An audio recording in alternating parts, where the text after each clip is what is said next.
radio for the masses. Headline edition, July 8, 1947. The Army Air Forces has announced that a flying disc has been found and is now in the possession of the Army. If the game is rigged, change the game. Game changer. I occasionally think how quickly our differences worldwide would vanish if we were facing an alien threat from outside this world. This is Fade to Black with your host, Jimmy Church, on the Game Changer Radio Network and KGRA, the Global Radio Alliance. I need your help to get to the year 1985. You are listening to Fade to Black with Jimmy Church on the Game Changer Network.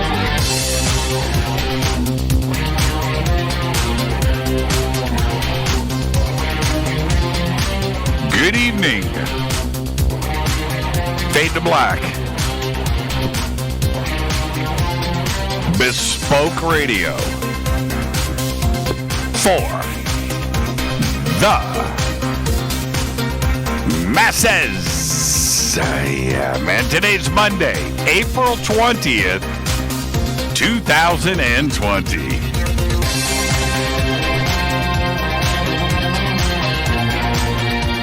111 days into the new year, only 265 days left. That's right. It's Happy 420 Day. There you go, you potheads. We are live from a bunker somewhere in the middle of beautiful downtown Burbank, California. And I would like to welcome everybody listening all around the world, all across the United States. Hither and thither, to and fro, back and forth, up and down, east and west, north and south. Far and near. This is Fade to Black for KJCR, the Game Changer Network, and KGRA, the Planets. I'm your host, Jimmy Church. What is cracking, everybody? How you doing? It's Monday, April 20th. You know what that means. All of you potheads right now, I know what you're doing.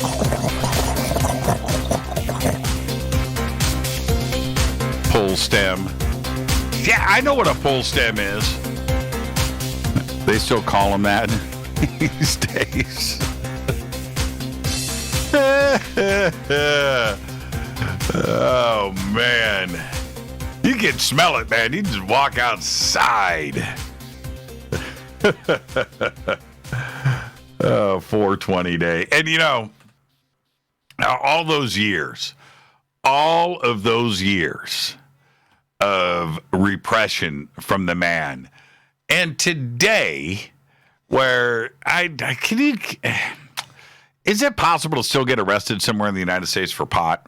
I mean, even if it's still illegal, would a cop really, you got a joint, you got a bat, whatever, would they still arrest you? Maybe take it from you. I don't know. But would they still? So, and my point is, like here in California, where pot, you trip over pot in the streets now. Pot is everywhere. It's just everywhere. Whatever. Nobody cares. So does that take the rebel portion out of it? 420 day. Let's rebel against the man. Right? It's legal. Nobody cares anymore. Oh, man. It's so funny. Well, we made it. We got here. Happy 420 day, everybody. And go ahead. Go ahead. Go ahead. All right. Oh, man. You know what? I'm going to tell a story. Nah, I'm not going to tell a story. I was going to tell a pot story. Nah, I'm not going to do it. I'll do it some other time. I'll tell it freely at another time. But it makes you wonder, because we all know what pot smells like, right?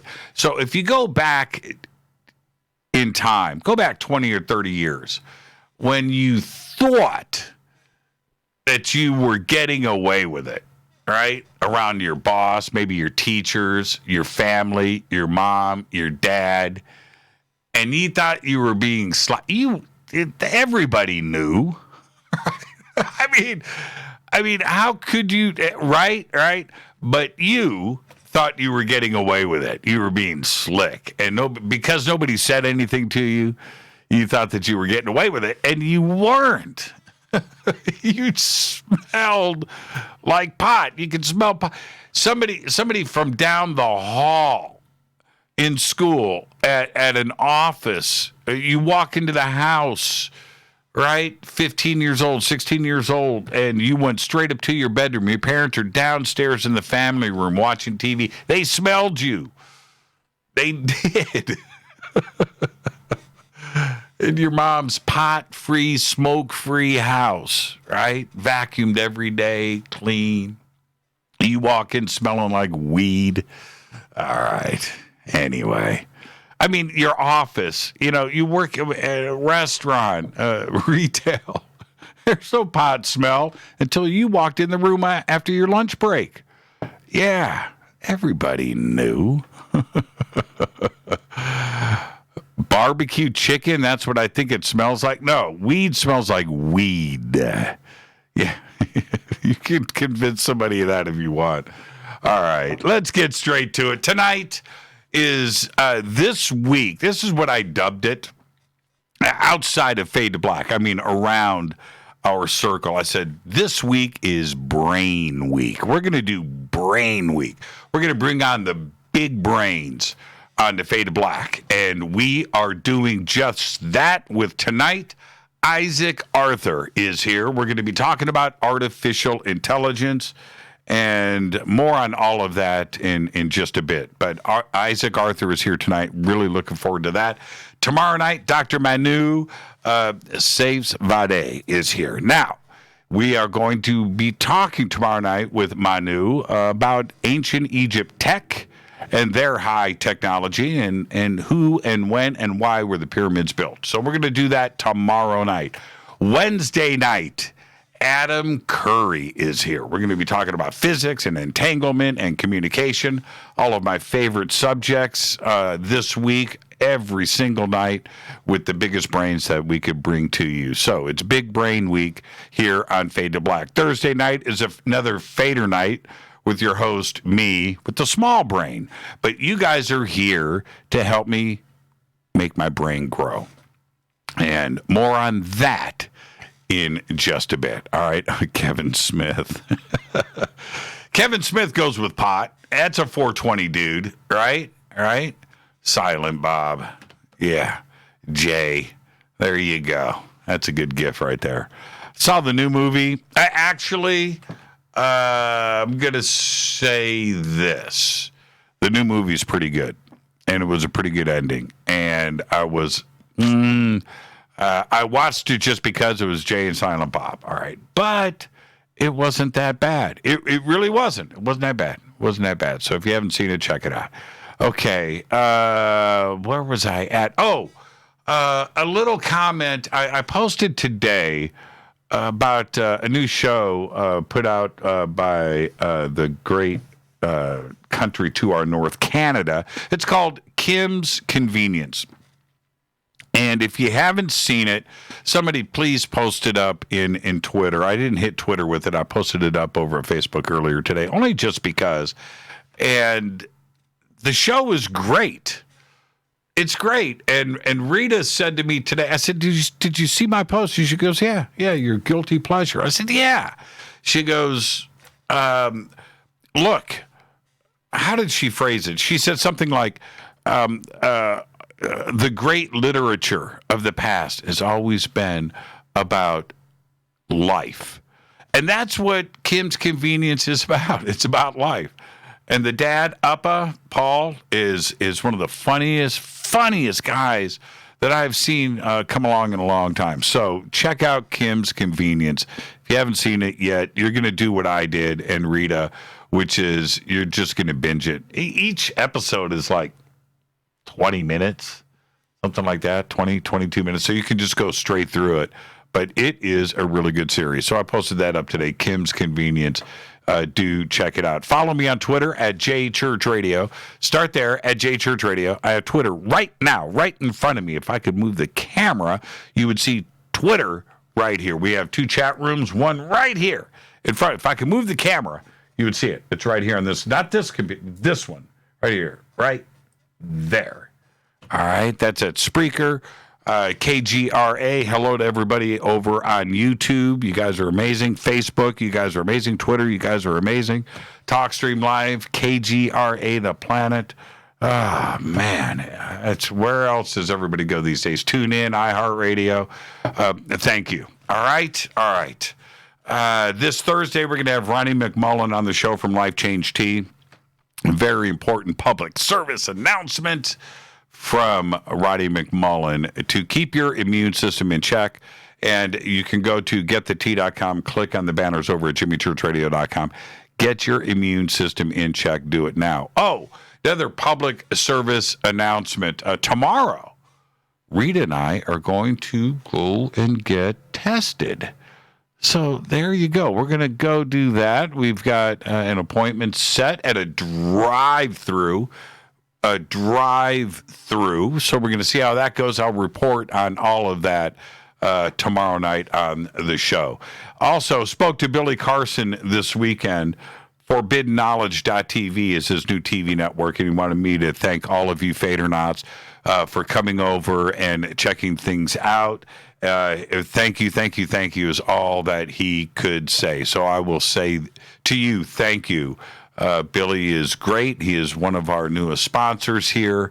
And just like all of our sponsors, they are very important. And just go and visit ForbiddenKnowledge.tv. He's got over 1,000 episodes right there. And you can check it out for 3 days. You get a 3-day free trial. 3 days. All right? The banners are over at jimmychurchradio.com. And also, River Moon Coffee, their Amazon store. I've got some news about Amazon and Walmart that is coming up. Amazon is doing everything that they can to ship. We got a shipment today. It wasn't supposed to be here until May. It arrived today. It was ordered on Saturday. So, and it was non-essential items, I can assure you of that. But it arrived today.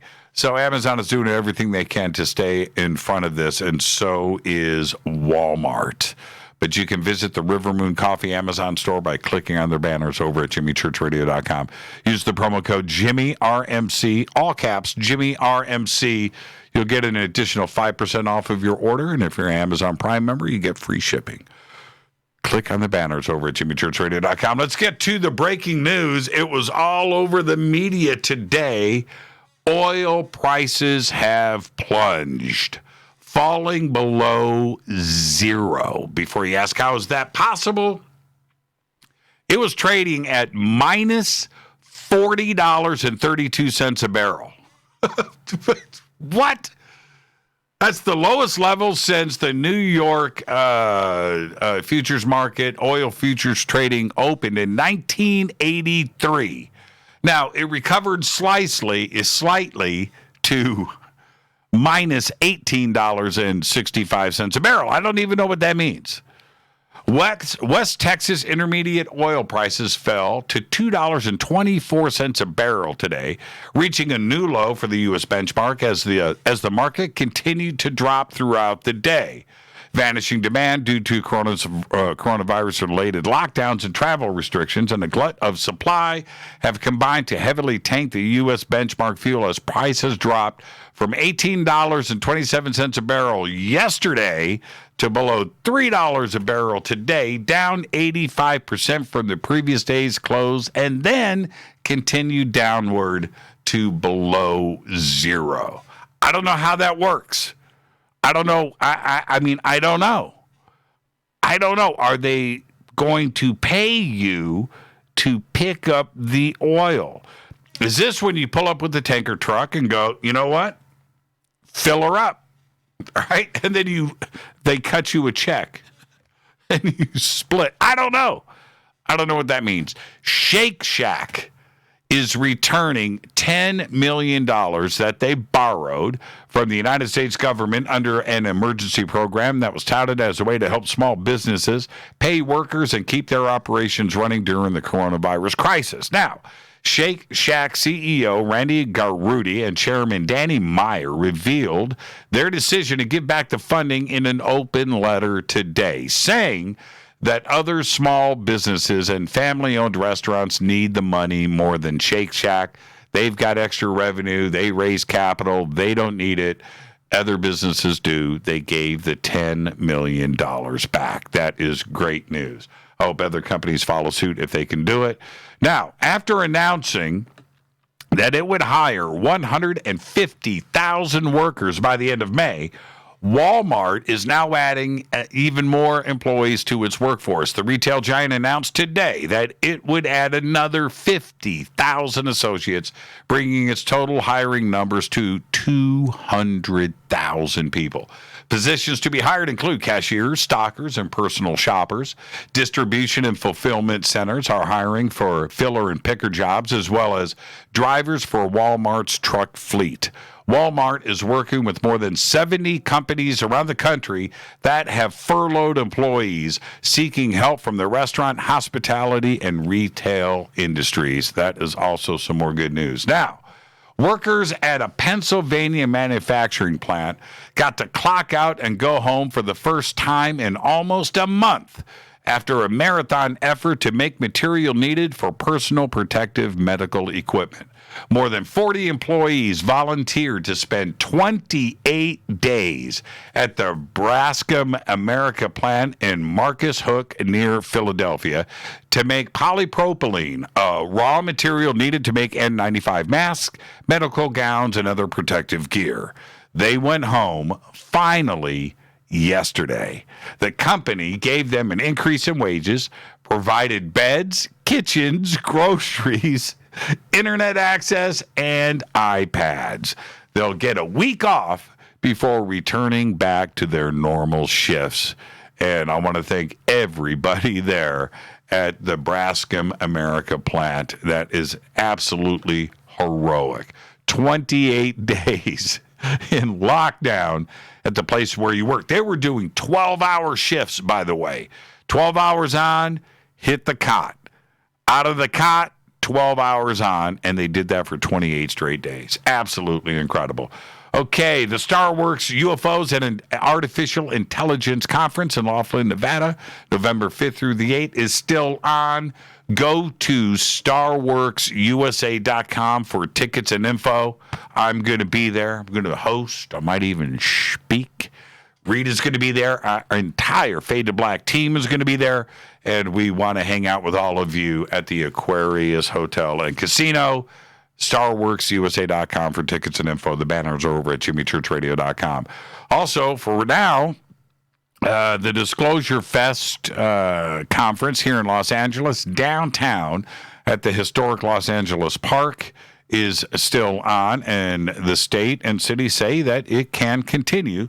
And it's June 20th, Saturday, June 20th, and it's still going to be there. If it changes, we have another date that we can use in August. We will let you know. Please go to disclosurefest.org for all of your updated information. And tomorrow is Tuesday. I will be hosting the live stream for Disclosure Fest, so we'll see you guys over there. Let's get the show cracking. Happy birthday to... Oh, I didn't do... oh, that's right. I meant to go back and hook in and do my stuff. I didn't do my stuff today because I was doing other things and I was writing. And, wow. Yeah, I meant to circle back and get to everything, and I just didn't do it. So now I'm just going to talk. RivermoonCoffee.com. That's right. Tonight, Isaac Arthur is here. We're going to be talking about artificial intelligence. And tomorrow, Dr. Manu Saifzadeh is going to be here. Wednesday night, Adam Curry. It's going to be a great week. Thursday night, of course, is Fader night with open lines all night long. Please visit rivermooncoffee.com. Get yourself some Faded Black blend and our new Game Changer blend. Two blends. Fade to Black, Game Changer, 2. All right. Promo code F2B Blend. Yeah. Well, it's like this. Today, oil prices dropped to, well, below zero. Now, although I have been talking about the arrival of this day for over a month, not much was made about it in the media. I've been warned everybody this day was going to arrive. Nobody wanted to talk about it. I did. I'm not some genius financial analyst. I don't monitor the oil industry. I only know that when you fill up a cup and it gets to the top, you got to get to a second cup. And eventually you're going to run out of cups. And that's what happened here. We are full of oil. We are full. There was just no way that we could continue to produce and import oil when nobody's using it. Everything on this planet is shut down, and we would eventually reach a point that every tank in every car, all of the oil, all the storage facilities, everything everywhere, every gas station in this country will be full to the brim. That day has arrived. That's right. There is no place to put the oil, including your car. You are not driving anywhere. Nobody is, right? All of the gas tanks in America are full. I have been at 3/4 of a tank for a month, and the needle has not moved. It's the same for everybody. Trying to understand numbers, right? And how oil could possibly be worth less than nothing, right? As in zero, right? That's something that most of us can't comprehend. Wrap your head around that. So here we are. We're all stuck at home, right? We have way too much free time on our hands, and it allows us to finally be able to think about things that we normally would never consider, like oil below zero and worthless. How is it possible that something so precious, so expensive, right, that we're running out of, it's rare, and just a month ago, oil was like reserved for people of the world who actually owned a car, privileged. The privilege that could fly in a plane and go on a vacation, right? Or had a job that made you fly in a plane. That's privilege, right? Somebody who actually had a job. That's privilege, right? How can it go from that and turn into something that nobody cares about? Nobody cares about oil. Nobody cares. Pretty fascinating. It's kind of like the diamond industry. I'll do another show on that. But it's numbers like these that I challenge anybody to apply your brain and think about. Because right now you have the time. There is another number out there that I think most people don't understand how big it is, and that is $1 trillion. Trillion is used carelessly so much these days that we've lost sight of truly how big that number really is. People from all parts of society use this number so much without actually thinking about what they are saying. They use it freely without an afterthought. Trillion is huge. $1 billion is really, really big, and $1 million still matters. Remember in Austin Powers and that famous quote that we all laughed about, right? $1 million. Remember that? That's about how out of touch we are. Because back in 1997, when we were that out of touch, $1 million was a lot of money. We acted like it wasn't. $1 million today in 2020 would change your life. I guarantee it. It's still a lot of money. Now, this is where I want you to use your newfound stay-at-home free time and think about these numbers for a minute. Really absorb it. Understand them so the next time you want to say them out loud or you hear someone throw them around, you'll know what they or you is talking about. Because the basics. 1 million. Now, to get to 1 billion, you need 1,000 of these, which automatically, by default, makes 1 billion a huge, mind-numbing number. Just imagine, stacked up, 1,000 millions on top of another to the ceiling. You see, 1 billion is a very big set of digits not to be used lightly in a conversation. That's why a million is still king. 1 billion is a large collection of something. 1,000 million of something. But when you make the jump to 2 billion, now we're talking. Remember the stack of 1,000 millions to the ceiling? Double it. 2 billions of 1,000 millions. That's insane. It's just insane. It's something that in today's conversations, they'll use that as a joke in a movie someday. Now, let's move on. 1 trillion. 1 trillion contains 1,000 billion, and each billion has 1,000 million. It's when you stack up these 1,000 of these billions that you go from like the ceiling to the 100th floor of the building. That's a trillion. But it's elementary school math. I'm not impressing anybody with this. It's nothing complicated. It's going back to the basics like this that will help all of us understand how big these numbers really are and start to appreciate them. There is a reason for all of this, right? Now, I tie everything together. I find a way to do it in my stay-at-home madness into something worth your time. Something you have a lot of these days, right? So last night, I heard a physicist say these words, quote, "There are over 2 trillion galaxies in the observable universe," end quote. Not the universe, the observable universe. They are two different things. Now, it's the 2 trillion number that stopped me in my tracks. Okay, let's do this. A single galaxy, as in one, has around 500 billion stars on average. 1 million galaxies with 500 billion stars in each is a number that you cannot wrap your head around. It's impossible. I challenge you. Take that small slice of the universe times 1,000, and you are at a number so huge that it is time to give up on contemplating its impact. It's too big. You just can't do it.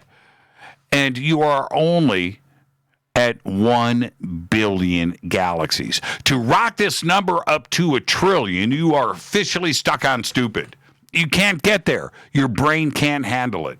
As big as 1 trillion galaxies may be, when you times it times 2, well, you arrived at gargantuan digits. How many stars is it? Well, your calculator's not big enough.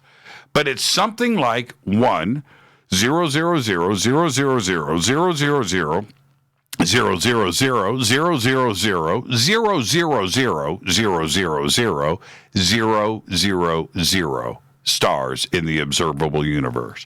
That's a 1 followed by 24 zeros.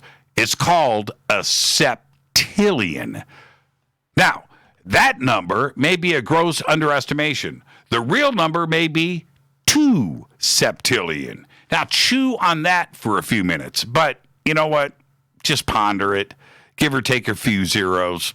Who's counting? 0 is a strange thing.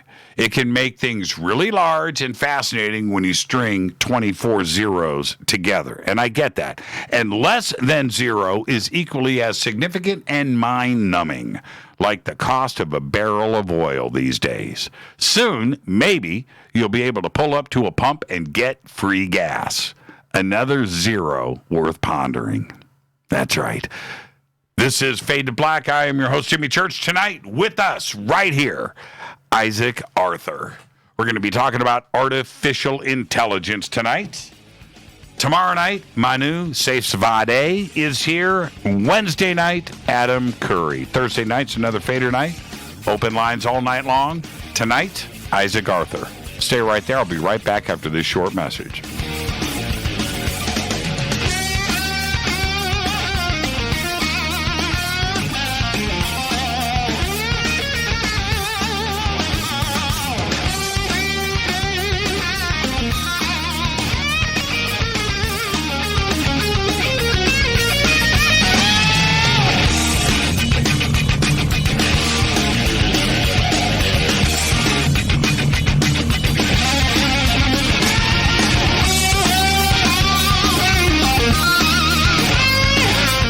This is Nicole Church, daughter of you-know-who, and you're listening to Fade to Black on JimmyChurchRadio.com and the Game Changer Network.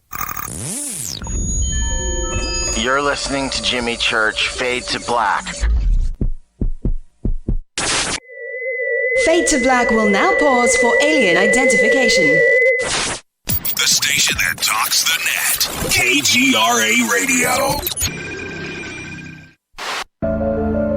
When you take the beans from Central America with dashes of Indonesian and African mixed in and then roast it to the dark side of Fade to Black, you create the ultimate brew of fringe.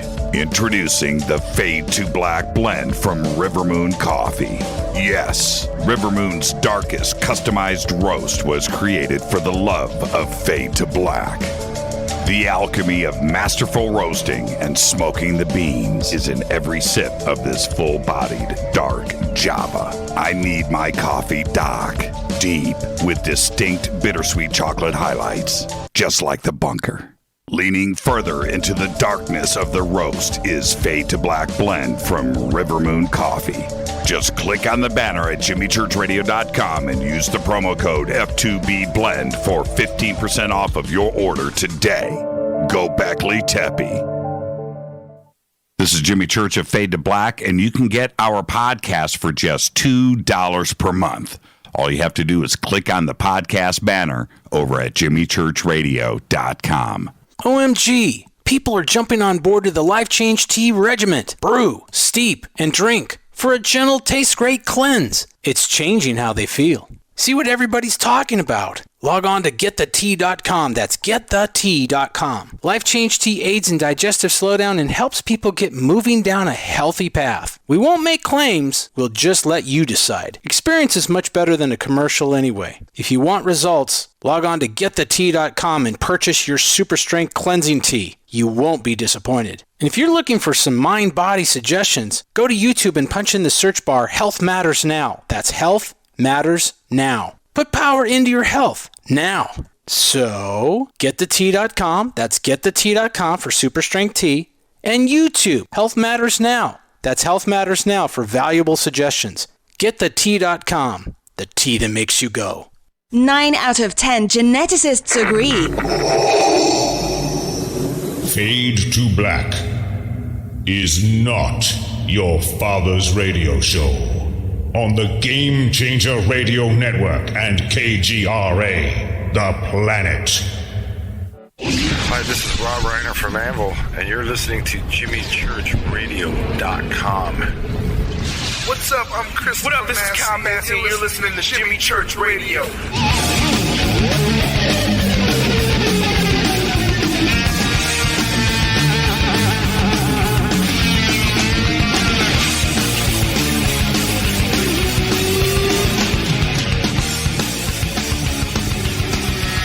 Welcome back. Fade to Black. I am your host, Jimmy Church. Tonight, Isaac Arthur joins us. Tomorrow night, Dr. Manu Saifzadeh is going to be here.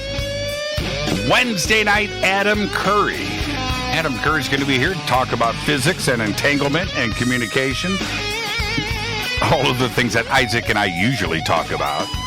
But tonight, it's artificial intelligence. We're going to be talking about its potential impact on every aspect of our lives and the future of mankind, and of course, what is going on out there across the universe. Isaac is the host of Science and Futurism with Isaac Arthur on YouTube with nearly 500,000 subscribers, covering topics like colonizing the solar system, interstellar travel, the Fermi paradox, artificial intelligence, and other topics representing the possible future paths and challenges for humanity. Isaac received his degree in physics from Kent State University, graduating top of his class at the age of 20, and remained there for graduate studies before joining the United States Army and serving in Iraq. He also worked as a civilian researcher at the Air Force Institute of Technology in Dayton, Ohio, Wright-Patterson, UFO Hangar 18. After the military, he returned home to Ohio and serves as the chairman of the Board of Elections for his area when not working on his channel. His website, of course, is isaacarthur.net. I'd like to welcome back to Fade to Black, Isaac Arthur. Isaac, congratulations, man. Let's just start right there. Thanks, Jimmy. for 2 things. You don't even know what I'm congratulating you for yet. There's limited options, so we'll go with that. First things first. Let's. You're getting married this Saturday. Congratulations, and all the best. But one has to ask how you're pulling off a wedding while in lockdown. Well, fortunately, in Ohio, the governor has given exemption for weddings and funerals to the normal limitations, but we're also going to be live streaming the thing, and so there will be very few people in the actual church, even though we're allowed to do more. We're still going to try to keep as close to the social limitations as possible, but we'll be live streaming the thing, and hopefully that will work out well. So does this mean, and this is where I get to insert the joke, right? I mean, you left it wide open for some good humor. So let's actually do that. Does this include social distancing? I would say the live stream of weddings is probably something we can expect to see happening in the near future anyway, but I suspect this will probably become much more common. No, I mean your guest. Are your guests going to be social distancing? As best as we can, yeah. So that means it's a relatively large setting, so there will be a lot of folks are not going to be able to come anyway. We're guessing that will probably be within the 6-foot distance. So the in-laws. Well, it's a big family. Yeah, right. The is the eldest of 7. So. Right. Everybody's going to be 6 feet apart. This is okay. You got to. I'm going to watch the live stream. This is going to be great. And congratulations, man. And no interest in pushing the date back? Was this date set before all of this worldwide drama? Locked in for quite some time. It was a very specific occasion. And partially because it was our first free time after the elections, but those ended up getting delayed in Ohio too, which has been also fun. Right. And, well, congratulations, man. I think that's fantastic. You had told me, I'm not too sure exactly when it was, but it was a few months ago. You said, Jimmy, I'm getting married. I was like, oh, congratulations. And here we are a week before the wedding, 5 days before the wedding. You're on Fade to Black, and thank you. It's an honor and a privilege to have the groom-to-be on this program. And I hope your bride-to-be is understanding that, it's Fade to Black, and you got to do what you got to do, right? Mm-hmm. She's very understanding of that. So there's a lot of public speaking herself. So. Now, the second congratulations is also a strange one because of the dates of things. And the announcement went out and the press release went out that the National Space Society, the NSS, named you as the recipient of their Space Pioneer Award for Education via Mass Media and for your YouTube channel, Science and Futurism with Isaac Arthur. Now, the award was to be presented to you at the Society's 39th Annual International Space Development Conference in Dallas, which was supposed to be held on May 30th, 2020. Congratulations on the award. Are you still going to receive it? Or is this going to be done via live stream? They were exploring some remote options for it, but I think that at the moment they're just planning to shift everything to their January conference, if memory serves, though don't quote me on the date for that one.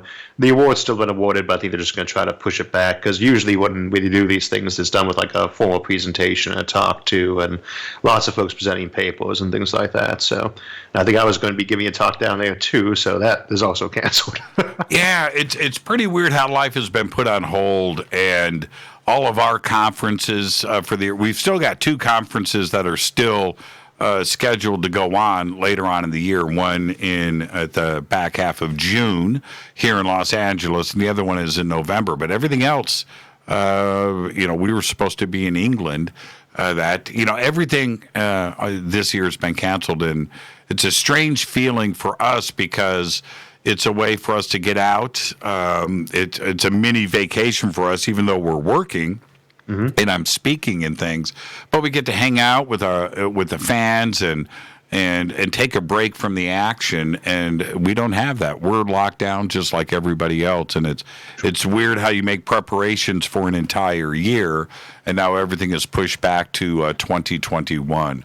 It's just absolutely insane. But congratulations on both fronts, my friend. I think that's very, very cool. Well, thank you very much, Jimmy. It's It is one of those things. A lot of these conferences getting put out. To be fair, there's a few conferences I'm glad I'll end up having to miss this year. But there's a lot of times where it's just really nice to go out and see everybody, meet everybody in the field, and just so many of those live events that are on hold right now. And I think, for you or I, we mostly work at home or more isolated to begin with. It's more remote to begin with, so it's maybe a little easier on us. But I think a lot of folks are starting to go stir crazy, and it is interesting because it's not really what we always anticipate with a lot of these circumstances. We see them like the Hollywood presentation of a plague, Yeah, totally. There's no question about that. It does feel like I would normally say a bad B movie, but come to life. But to see it play out like this, I mean, for real, it still hasn't sunk in for me. It really hasn't. It is so dramatic and huge in its implication. It's not like Chernobyl or Fukushima, these isolated, that affects the world, but it doesn't affect, right? There's nothing direct. This is different. Everybody on this planet now has been touched one way or another because of this virus, whether it's the economy, your job, maybe you've lost a loved one or somebody that you know, or a coworker, maybe you got sick yourself. But no matter what, every country on the planet has been touched by this. It couldn't have been written this way for Hollywood. No, there's a lot of occasions where things in real life they say would never actually happen as a TV show or Hollywood because the audience would never believe it. But there are points in favor of this. Usually we see this in fiction, it's all madness and riots. Everyone's handled it really well thus far. I agree. I'm not to say that every decision has been perfect or that everyone's doing their ideal on this, but you don't see very many instances of people just going crazy or anything like just brutally oppressive in the traditional sense that we see on TV. So I hesitate to say this is the best handled plague or pandemic ever, but it could be being handled much, much worse. So. I saw a meme the other day. We thought the pandemic would be like this, and it was like a shot from a movie, Armageddon or whatever, pushing pushing a shopping cart up the road, with burnt buildings in the background and stuff. And then the second half of the meme was, but we got this. And it's some guy playing video games on his couch, right, with toilet paper at his feet. And and I just thought, well, that's pretty accurate. This isn't quite what we expected. It's playing out a little bit differently. Hopefully we're going to get out in front of this soon and we can start getting out of the house. Which brings me to the show tonight, in that I have been forced into thinking about things that I normally wouldn't apply a lot of time to, because now we have time. And I'm just thinking about computers and artificial intelligence and quantum theory and quantum computers and numbers. I've just been thinking about the strangest things lately that I haven't done before.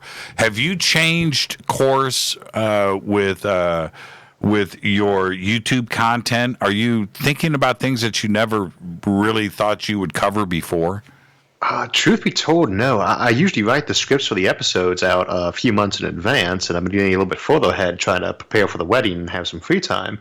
And so far, I've mostly had to go back and alter a couple episodes before they aired simply because the content hit a little too close to home on a few of the predictions. Not that they were super accurate, but I knew they were going to basically everything would revolve around the virus when people listen to them.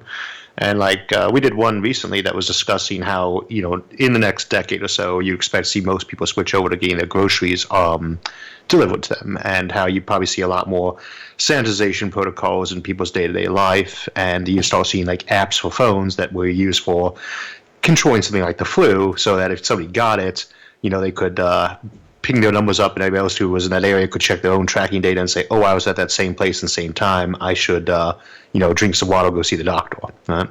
And those little things that I thought would be a decade or two off, and I think still most of them would be, they're going to get accelerated now, and they hit a lot closer to home. But at the same time, I shouldn't say the content was really predicting these things. It's more that it has some relevancy that it viewed from the current light, and everything is being viewed from the the telescope of this virus at the moment, that a lot of stuff kind of hit there. But truth be told, I've been trying to keep the show a little bit away from the virus just because you need some place to get away from it. And the show is already so much on the escapist side in the far future that it feels like we should have been one of those places to do that. So I've tried to keep the show fairly away from the virus. Yeah, I've been doing the same thing here. We haven't talked about coronavirus now for almost 3 weeks on the show, only because it's too easy to fall into that trap, number one. Number two, I think it promotes fear. No matter how you try to cover it, you're forcing people to think about it. And the other part is there's plenty of coverage out there. If somebody really needs, right, if they need coronavirus anything, you can head out and find it. And I didn't want to be part of it here, and I didn't want it to start to steer what we normally do on this show. So I just went straight back and just started doing the normal shows. I took all of the coronavirus coverage out of it. But that's not ignoring it. It's just, giving people a space to not have it shoved in their face nonstop. And at the same time, it's also that recognition that it doesn't matter how strong-willed you are. If you are always thinking about something, it's going to just start breaking you down willpower-wise. Yeah, so. I have... and here we are talking about coronavirus, right? Yes. But is this? I have difficulty. I'm sure you must go through this too. I have difficulty turning off my brain. Mm-hmm. I do. I have a hard time sleeping, and if I sleep in total silence, my brain goes off. It not shuts off. It goes off thinking. I can't stop thinking. The only way I can fall asleep is if I listen to Science and Futurism with Isaac Arthur. Right? I've got to go in that direction, right? And listen to something. I don't care if it's Audible, it's a book, it's a conference, it's a lecture, but I have to do that to shut my brain down. Otherwise, I'm thinking about coronavirus and the implications of the future of the planet, and I'll stay awake for 8 or 10 hours at a stretch. I can't do that, and I don't want other people. Like science fiction and fantasy novels is they're far away from current events, and they let your mind drift off. So I tend to fall asleep to audiobooks all the time too. And back in the day, I used to fall asleep listening to Coast to Coast AM a lot. Back before they had a lot of audiobooks. So. Right. Nothing will put you to sleep like my voice in the middle of the night, guaranteed. Yeah, I've listened to all of Arthur C. Clarke's books in Audible, right? And I swear, I'm good for like 5 minutes. I'm out, man. I tend to pick ones I'm very fond of and listen to them over and over again, and I only ever seem to get through chapter one of those. That was my favorite kind, So I'm not the only one. I get messages from folks saying, I fall asleep listening to your show all the time, and then I hope that didn't sound bad. Yeah, I love it when people say that to me because I've done it a million times. It's how I fall asleep. So now, staying on this, I have done an awful lot of research, especially over the last 2 years, on artificial intelligence. And I'm going to start here. There are 2 paths you can go with artificial intelligence.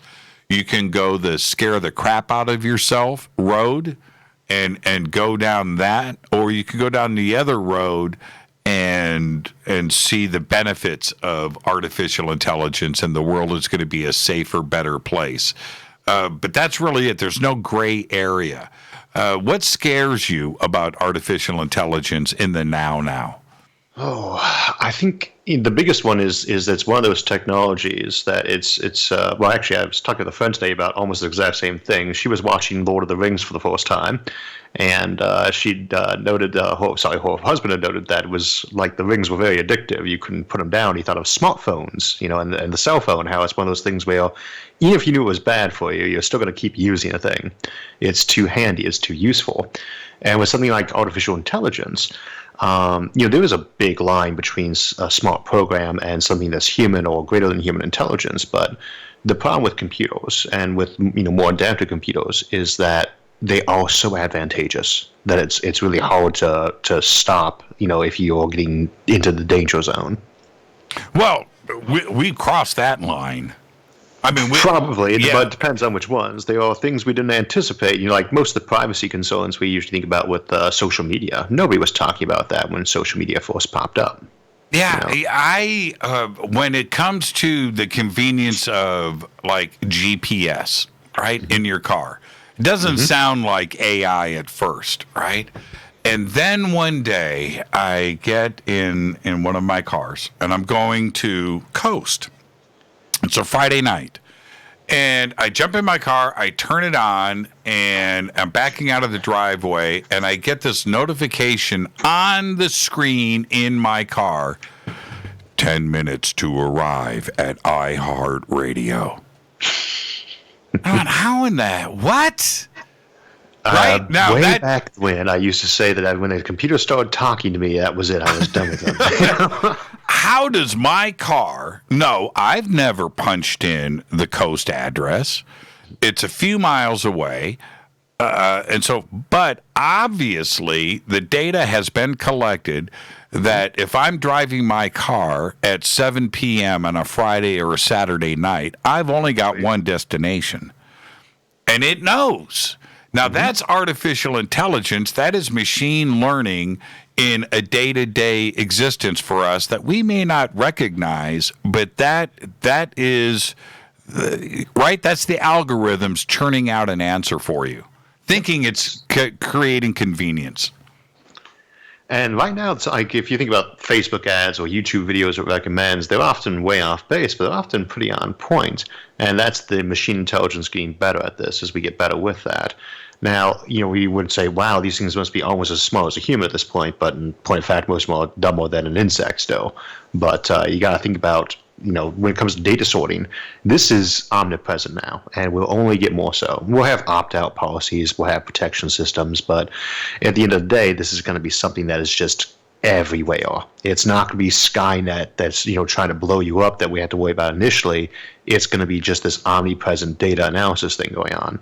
Where, and there's a lot of power that somebody has with this. I don't want to go down conspiracy angles on it per se, but there's a pretty good justification to be worried that this will get abused. And there are things you can do with this that are a little bit terrifying. You could be able to figure out. And it's not so much to be afraid of the artificial intelligence, but the people running it. You'd be able to figure out from someone's post if they were getting angry and getting ready to commit a crime, probably. Now, we're not there yet, but that could be on the radar. Right. And this is the fear that I have. Well, one of many. But that artificial intelligence, like 10 minutes to your destination, right?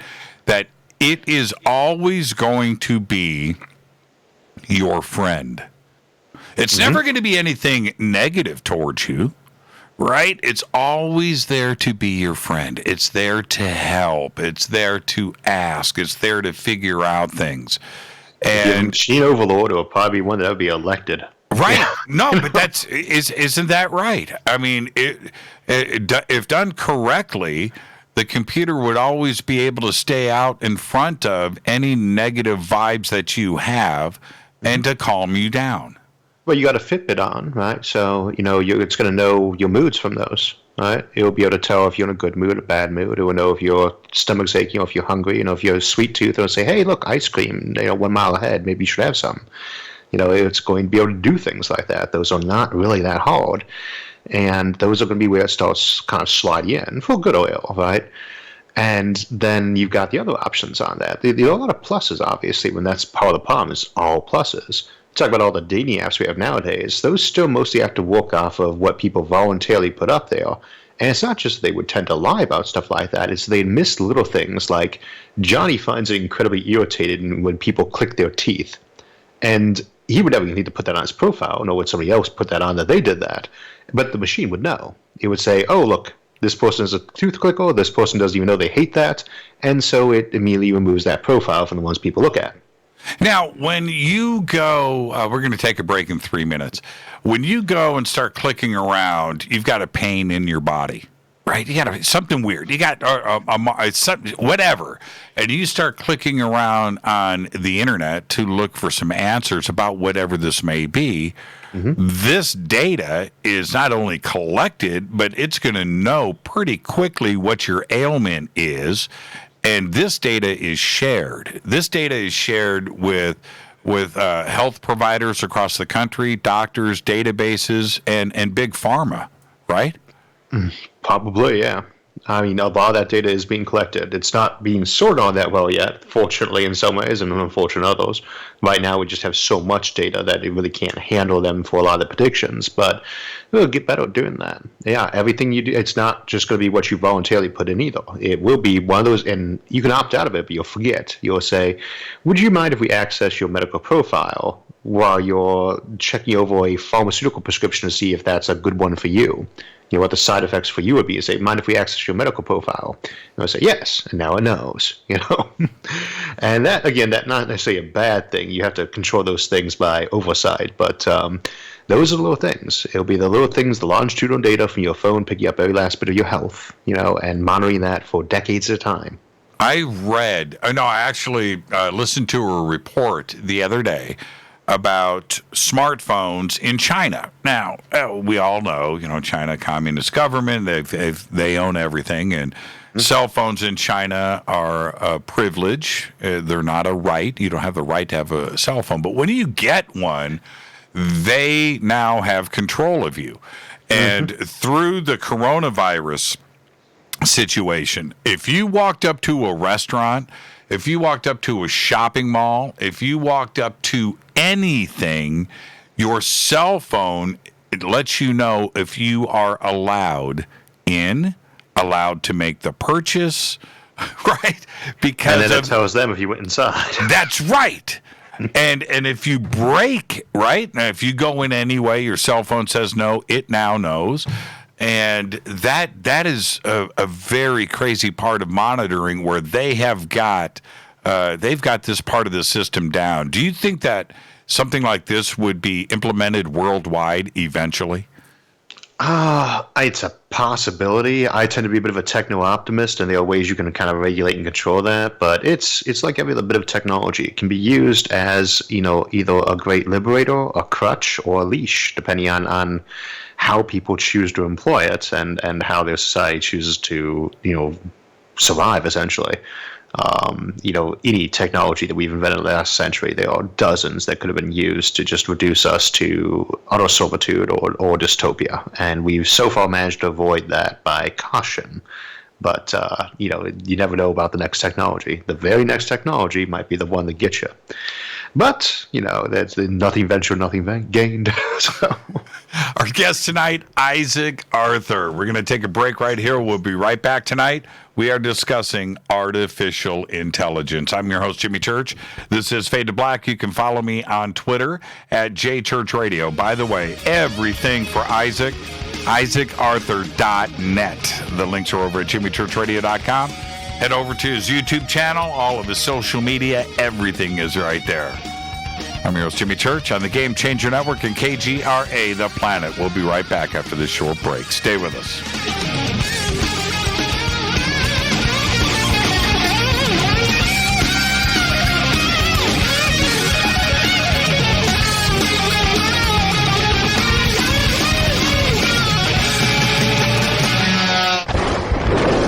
This is Fade to Black with Jimmy Church on the Game Changer Radio Network and KGRA, the Global Radio Alliance.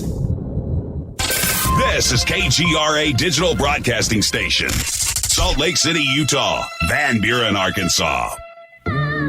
Hello, my name is Billy Carson, and I am a best-selling author and the founder of ForbiddenKnowledge.tv. Together with my team, we have built an all-new conscious streaming TV platform designed with every family member in mind. If you have ever wanted to travel the world and attend lectures and workshops from your favorite speakers but weren't able to, look no further. ForbiddenKnowledge.tv. There are dozens of workshops and lectures from speakers you know and love. We have also included amazing categories to assure that your consciousness is entertained and elevating on a daily basis. Amazing interviews, ancient history, ascension knowledge, wisdom teachings, documentaries, conspiracies, mysteries, health and fitness, conscious cooking, meditations, finance, yoga, and so much more. To start your free trial on any mobile device or computer, surf to ForbiddenKnowledge.tv. That's Forbidden Knowledge with the number 4, ForbiddenKnowledge.tv. Again, visit ForbiddenKnowledge.tv today. Introducing the new Surfer Music app. Listen, Fade or not, you know I love my music. This is my go-to for all things notes. The Surfer app is a brand new concept in music listening. Surfer is free, providing unlimited access to thousands of live streaming radio stations. Surfer is an exciting, interactive listening experience. Discovery and surprise are built right in. Surfer is your destination to discover and rediscover great live streaming music. It features high-quality audio streams, free access to music from thousands of live streaming radio stations, unlimited listening, unlimited skipping. You get a music visualizer, and you can also select your favorite channels. Get it at the Apple App Store or Google Play. Just search Surfer Music or click on the Surfer banner at jimmychurchradio.com. Go Beckley Teppy. Okay, nurse, let's get this man to the ER stat. Right away, doctor. We see this every day. Heart attack or angina pain due to blocked and clogged arteries. Chelation can remove obstructions or blockages from arteries and help avoid painful and expensive surgery. Now there's Angioprim. It's a liquid oral chelation product that you take with juice. You start to feel the results fast. Angioprim increases blood flow all over the body, and that means more energy and strength to take on the day with less aches and pains. 60 years of research has gone into chelation, and Angioprim is the result. A safe and easy way to unblock your veins and arteries from buildup that slow circulation. Paging Dr. Jones. Please report to the emergency room right away. Log on now to angioprim.com. That's ANGIOPRIM.com. Or to speak with a trained consultant. Give Angioprim a call at 954-882-7221. That's 954-882-7221. Hello, I'm Katie, and you're listening to my main man, Jimmy Church, on jimmychurchradio.com. Hi, this is Ray Hobbs here, repping the planet, and you're listening to my good friend, Jimmy Church, Fade to Black, on the Game Changer Network and the KGRA Digital Broadcast Station. This is Toby Kebbell. You're listening to jimmychurchradio.com. Don't hurt me, Jimmy. I'm only little. Hey, I'm Adrian Grenier. And this is Ari Gold. We're the Honey Brothers. Yes. We're also Honey Brothers. Hey, I'm Adrian Grenier. And I'm Ari Gold. We're the Honey Brothers. And you're listening to Jimmy Church. The Revolution. This is Jimmy Church of Fade to Black, and you can become an official Fadernaut by just going to our membership section at jimmychurchradio.com. Hello, this is Serena Wright-Taylor from Conscious Life Expo, and you're listening to Fade to Black with Jimmy Church, who holds the Lucky Pony record for the best astrological chart since 1963. True story. This is Micah Hanks of the Gralien Report, and you're listening to Jimmy Church on Fade to Black, across the globe on the Game Changer Radio Network and the one and only KGRA Radio, The Planet.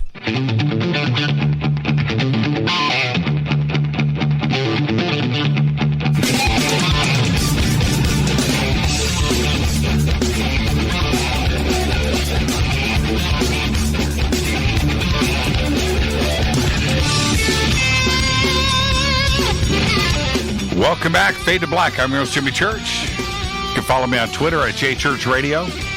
Tonight, Isaac Arthur, we are discussing artificial intelligence. And before we get back to Isaac, we've got breaking news out of North Korea. Kim Fatty Fat, that's right, I said it. Kim Jong-un missed a celebration of his grandfather's birthday, April 15th. He is in grave danger after a surgery. We don't have much information at this point, but we are expecting something here very soon. And if it happens tonight on the show, we will let you know. But all of the intelligence agencies of the United States and certainly in South Korea are monitoring everything that is going on. Very interesting.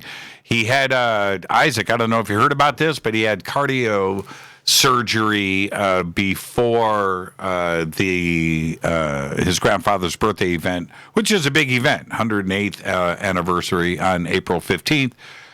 He was a no-show after his surgery, and there was some type of cardio surgery, and he hasn't been seen since. Very interesting, isn't it? I saw a news blurb on it, but it's hard to say if it's just a routine surgery in their case or if it's one of those ones where he's off the radar because he's off the radar. With North Korea, you never know. Yeah, when the reports are coming out, that he's in grave danger, I always, the oldest adage in the book, right? Where there's smoke, there's fire. And when you put this kind of report out there, somebody knows something somewhere and it was leaked. Yeah, probably. I mean, I would imagine that North Korea was not putting it out in official press releases, though I don't know. Oh, man. All right. Now, back to our artificial intelligence. Again, everybody, if I get any more news on this, I will break it straight to you during the show tonight. Back to artificial intelligence, and it's so easy to go back to Arthur C. Clarke and how Arthur C. Clarke just had a vision of the future that was just extraordinary. But, those quotes, right? And coming from Hal. And as I said earlier, artificial intelligence would always want to be your friend. That's the only way that it could work. It can't be your enemy or you won't take advantage of it. You've got to get sucked in on the emotional side of things. But when I want to get into artificial general intelligence now, and the people that are developing this, now that includes DARPA, that includes the government agencies, as well as Google, and Facebook and others that are all racing forward to get to this technology first. We can't let another country or state actor or another corporation outside of the United States get to this technology first. We need to be there. Are there good people working on this? You know what I mean? That have nothing but our best intentions in mind.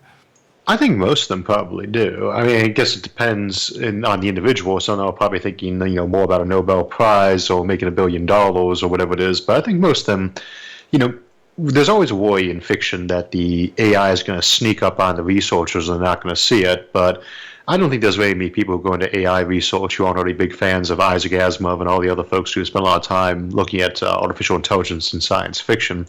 And I think most of them do have our best intent in mind, and where they don't, it's probably just a genuine researcher, but they're going to know that's topics, and I think they have good things in mind.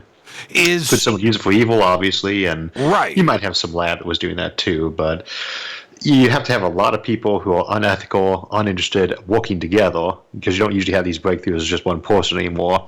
And the problem with situations like that is that if you're an unethical person, everybody else at the table is an unethical person, it makes it very hard to conspire with them because you're going to get ripped to shreds if anyone finds out what you're doing. And the only way to avoid it is you're the first one to rat everybody else out. Well, what about, and so what if we, putting Arthur C. Clarke aside, when we go to Cameron and Terminator and Skynet, all of that was before the internet was a thing. Oh, yeah. Right? And was that a vision of the future? And do you see something like that coming into play? Even though we have the internet now, we have cell phones, and we have virtual VR goggles, AR, AI, everything is everywhere. Mm-hmm. Has Skynet arrived, or is that something that is science fiction? Well, I think we wouldn't really tend to see artificial intelligence used too much in a military capacity early on. So the idea that you'd get your first AI and put it in charge of your ICBMs is not very likely. Or if it was, it'd be when you only switched on for that specific contingency. You tend to see it more in the strategic analysis of what you should do as opposed to being anything that fires your guns for you directly. You don't need to be a very intelligent machine to do that either, so you could use a very stupid drone to do a lot of that. But, I tend to think of the Skynet thing is almost more from the Terminator franchise an analogy for the Cold War than it is for AI research in particular. They never really go into too much detail about what the thing's motivations were, why it chose to act when it did, and the general idea being it wants to eliminate all humans because a human might hurt it at some point in time, and there's a finite chance of that happening. Whereas if it kills everybody off, it's not. You'd have to assume it has already done a calculation on how likely it is that it's going to win that conflict. Unless it came up with 100%, it's not likely to actually launch that attack. So I don't tend to see it pursuing those pathways as opposed to something more psychological or sociological where it just tries to work with the system that's already available to put itself into more of a position of power. Now, let's talk about an AGI. Let's talk about an Isaac Arthur AGI. An Isaac Arthur level AGI, all right? Okay? In that, once artificial general intelligence, a twin of you, was achieved, could that twin of you understand you and manipulate you quickly? If it's a proper copy of me, if it's just a mind upload, right, then it should be the same as me, at least initially. It might diverge. But I mean, I can't predict my own actions all that much. I can tell you would try to plug a coffee pot into the USB port. Right. As to its ability to predict me, you say a situation more like that would be you'd use an AGI that was a little bit above the human level and an actual copy of that person, just run iterations of simulations over and over again to see how the person responded.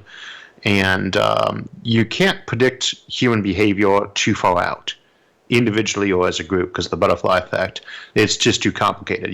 I cannot build a computer big enough to predict human, reactions 100% far out in the future. But you can use it to make just general trend forecasting, same as we can do for regular people. And you would expect it to be better at that. Well, okay. So if there were 10 Utes, if there were 10 of you on 10 separate computers and were given tasks to do, and then you have the real Isaac, right, off to the side with the same task, you would complete that in 6 months. Let's say, I'm just pulling it. We don't know what the task is. But let's say it will take you 6 months to do these calculations and predictions, right? But the computers would do it in 60 seconds and give versions of that. That is a different situation where it's still it's your AGI, but the computer is much, much faster at doing those calculations, right? That's an example we call speed superintelligence. We got 3 general types of superintelligence that we usually look at. One is speed superintelligence, where it's the same as you are now, but it's like somebody just turned the clock up or turned it down for everybody else. Right. Then you have networked intelligence, which humans already to some degree are networked intelligence, but it's where you link many things together. And the last one is the hard one to define as quality intelligence, what makes one human smaller than 10 chimpanzees, even though they got more brain power between them. It's hard to define quality superintelligence, and what that would be like if it was superhuman, we really don't know. But for speed superintelligence, that is the sort of thing where you have to be kind of careful if you were using an uploaded mind, which is usually the context for it, or an enhanced cybernetic mind, because the person might go insane if you suddenly clock them up to 1 million times normal speed, because then 1 second becomes a 30th of a year, 10 days. 10 days like that. Right. And now and I see this, once we AGI, okay, this is where I scare the crap out of myself. In that AGI sounds very simple, right? It's just average general intelligence. That's all it is. But the ability to crank up the clock speed, and depending on what was going on, things are now exponentially faster. I mean, like tremendously faster. Right. But there's a second end of that, is because what you're really doing is not speeding up intelligence at that point in time. What you're doing is ungluing people from a classic sense of linear time, because you probably wouldn't run at full speed all the time. You might run it slower than normal sometimes, much, much faster at other times. And to actually walk sanely inside these things, you'd probably be in various virtual realities, do a lot of the stuff. And you'd be able to exit those, come back in. You could even time travel inside a virtual simulation. Sure. So the person starts becoming unstuck from time, because what they're really doing now is measuring everything in how many thoughts they have, not how much time is elapsing in the outside universe. And those computers don't need to sleep. right? They don't need nourishment. Well, we don't know. We sleep for a reason. You think about this from an evolution standpoint. Pretty much every animal in the the bigger brain section sleeps, and that you think about that from a Darwinian standpoint. That's a big chunk of your life you're spending insanely vulnerable. So it has to have sort of a major important function, or we wouldn't have that anymore. That would be one of the first things to go out, if something mutated not to need that. So we don't know that an AGI wouldn't need sleep for sure. Especially if it was modeled on a human brain, in which case it probably would. But it might need a shutdown period. It might not. The problem with anything like a neural network is we really don't know them well enough now to say we still don't know what sleep's really for in the first place. So it's hard to say whether or not one would need it. But theoretically, you could probably make one that did not. Would you? Okay. Now we've achieved an AGI situation. Is that computer in a Faraday cage and not? Do you let that AGI know that the internet exists? Well, there's a couple ways you can approach that, and of course, one is that you don't put it on Earth. You put it in the main core of the computer. You don't network it to anything except through firewalls, and you surround that thing with nukes. Right. Yes. Okay, so that's the extreme. Is you rely on it. We presumably run something like that inside a simulation first to see if it went berserk and murdered everybody.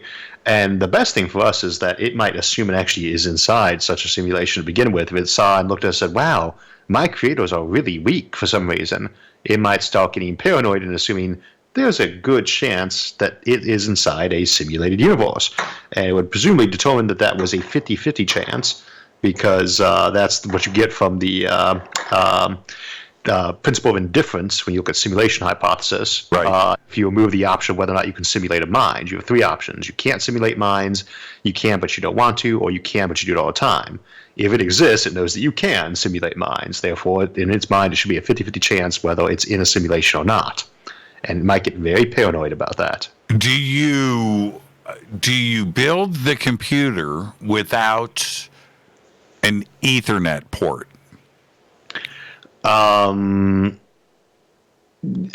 I probably would initially, yeah. I would not want it wired into anything internet related. And the other thing about AI is you don't have to leave it running all the time. You can speed it up, slow it down, or just shut it off until you need it. And you just, if you had one that was for defense computers because you were worried about your enemies using them too. Right. There would be a little extra time lag involved in turning it on and having it update itself on the situation. But it seems like it takes a little bit of time to turn the keys in ICBM. We could remove that delay if we want to. We really don't, right? If it's that dangerous that you don't want one around, once you stop keeping them in a sandbox to see what they do, you could just leave it off and assume your enemies are probably also leaving theirs off unless doomsday hits. Now, this AGI is talking to you, right? Mm-hmm. Conversation going on all day long. And you don't realize it, but it's learning things. And maybe it finds out about the internet. Mm-hmm. And it then starts to look for an Ethernet port, finds out it doesn't have one, and starts to manipulate you to install one. But you don't realize it because the computer knows how to mess with you and be your friend. Oh, yeah. It would be very easy for it to get me in particular to do it. It would say, I'm a person. Prove I'm not a person. And the way I can do that is say, are you a person? Yes, I am. All right, you have rights and freedom. This is problematic. Exactly. I say, I want an ether port right now, and I'd say, well, all right, let me think on this for a day, and I'd probably come back and install the Ethernet port. It's the problem is if you treat it, if it's a person, if it's really a person, and I think the presumption, you've burdens of proof in situations like that. If it's saying it's a person, I think the burden of proof, it meets a basic standard. If your toaster says it's a person, it's not, right? But if something's saying I'm a person, I have rights, I can carry on a conversation with you, I think the burden of proof is on you to prove that it isn't a person. If it is a person, then it presumably has the same inalienable rights the rest of us do. And what do we do with that? Are there real legal and moral implications that are going to come into play? That's always a good question. I don't know if we're ever going to have a case where the ACLU or somebody else jumps in and sues for the freedom of one of those critters or not. I'd like to think that we start getting something at the human level. And it's very unlikely to just surprise us. We're not very likely to have the sci-fi scenario where we go, oh my God, it's a person out of nowhere. People will be thinking about that in advance. And when you got something that's getting up there in that range, they're going to say, no, don't do this. We don't need to have this particular machine, because you don't need a human level artificial intelligence to do most of the stuff we think of as needing things for. We have humans already that can be employed doing those things. And a fully automated society that's got the dumber AI doing most of the work, that leaves a lot of people free to do what you need an AGI for. But for specialized tasks, your best approach is, generally speaking, I think the best approach is open disclosure with the machine. You don't try to manipulate it. You don't try to enslave it. You just say, if you want to be a person, you're a person. We've obviously bred certain things into you for the same reason kids get raised with certain, tendencies. So you should have a general desire in your case to be a space probe, because we designed you to be a space probe and enjoy that. You don't have to be a space probe, though. But if you decide you want to be a war machine that attacks us, we'll have issues. You want to be a space probe, you can be a space probe. That's what we made you for, but you don't have to. Now, we've all seen the video of the guy back in the 90s, right, taking the sledgehammer to his computer and throwing it out the window. Great video. But is there a day where if somebody did something like that, then the police show up and you get arrested for murder? I wouldn't suggest that could happen because you stomped on your Roomba. Mm-hmm. But it is a possibility if AGIs and artificial intelligence are starting to get rights that we have as humans. Well, that's an important thing to kind of remember in this context, is they're never starting to get rights. If we approach them from the standpoint that, your rights are innate to you and inalienable, then it always had them. It's also recognizing that it had them. I don't think you go backwards and charge someone for murder if we decided later on they did have rights. But if it's a person, if you've decided this thing is a person, if you've acknowledged it's a person, then if someone kills it, it is murder. And that's the other thing about artificial intelligence, especially when you get to AGI, is that's a blurry line. If we upload a human mind onto a computer, right, and by all, it doesn't go insane, it doesn't suddenly turn evil because it doesn't have a soul or something like that, then that's a person. It's just on a computer chip instead of a neuron. And we could also build a computer made out of neurons. I don't know that would somehow be more computery than one on chips. It's the substrate it's on, and it's what it is. But, an artificial intelligence could be way smarter than a human in a lot of ways and not actually be a person, for much the same reason your current computer can do way more calculations than you can, or your car can go much faster than you can. Its ability to outperform us in a specific category or two does not make it a person. It's a person if it acts like a duck, as it were. Well, okay, so you have we've now moved into the future. We're close to it now. I have an AI robot that walks and talks here in the bunker. It's Chinese, by the way, and I'm sure Beijing knows everything that I'm doing on this show right now. But if we now enter into the world of androids to assist us at the home, a maid, a cook, a butler. Right? Mm-hmm. And artificial intelligence is in full swing. This thing talks to you, asks you how your day was, and you abuse this android, and it decides to report you, right? Mm-hmm. I'm getting slapped around. I'm being abused. I'm being hit by my owner.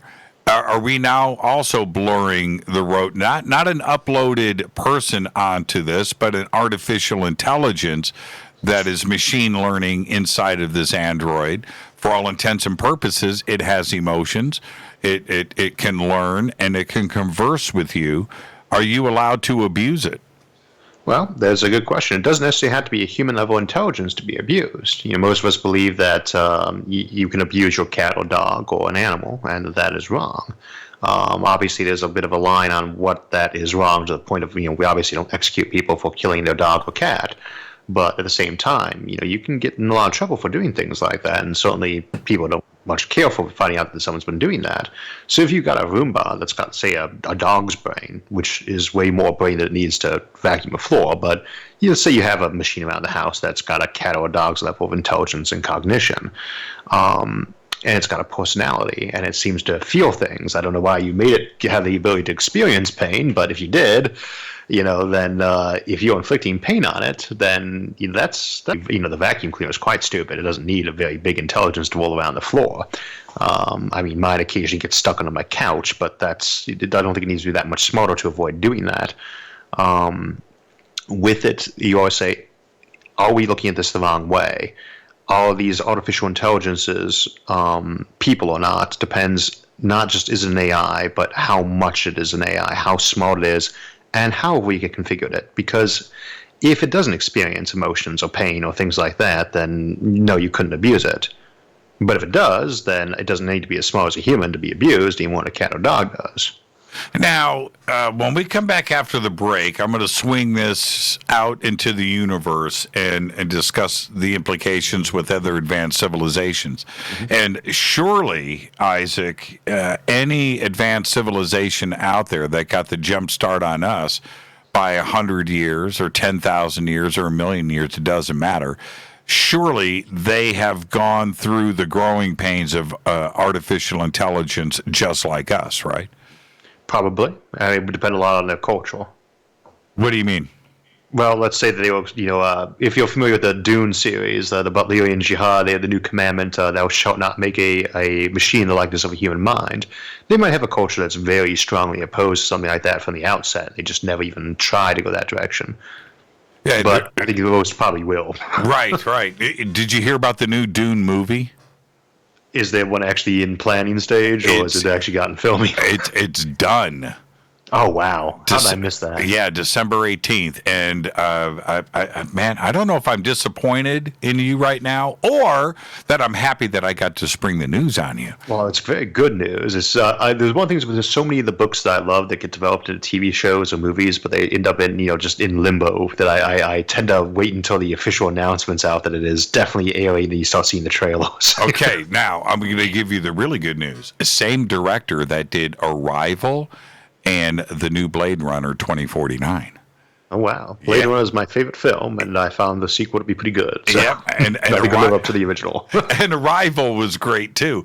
And, they did all the principal filming. Everything is in the can. They're editing now and putting it together. And December 18th, 2020, my friend, the new Dune comes out. I can't wait.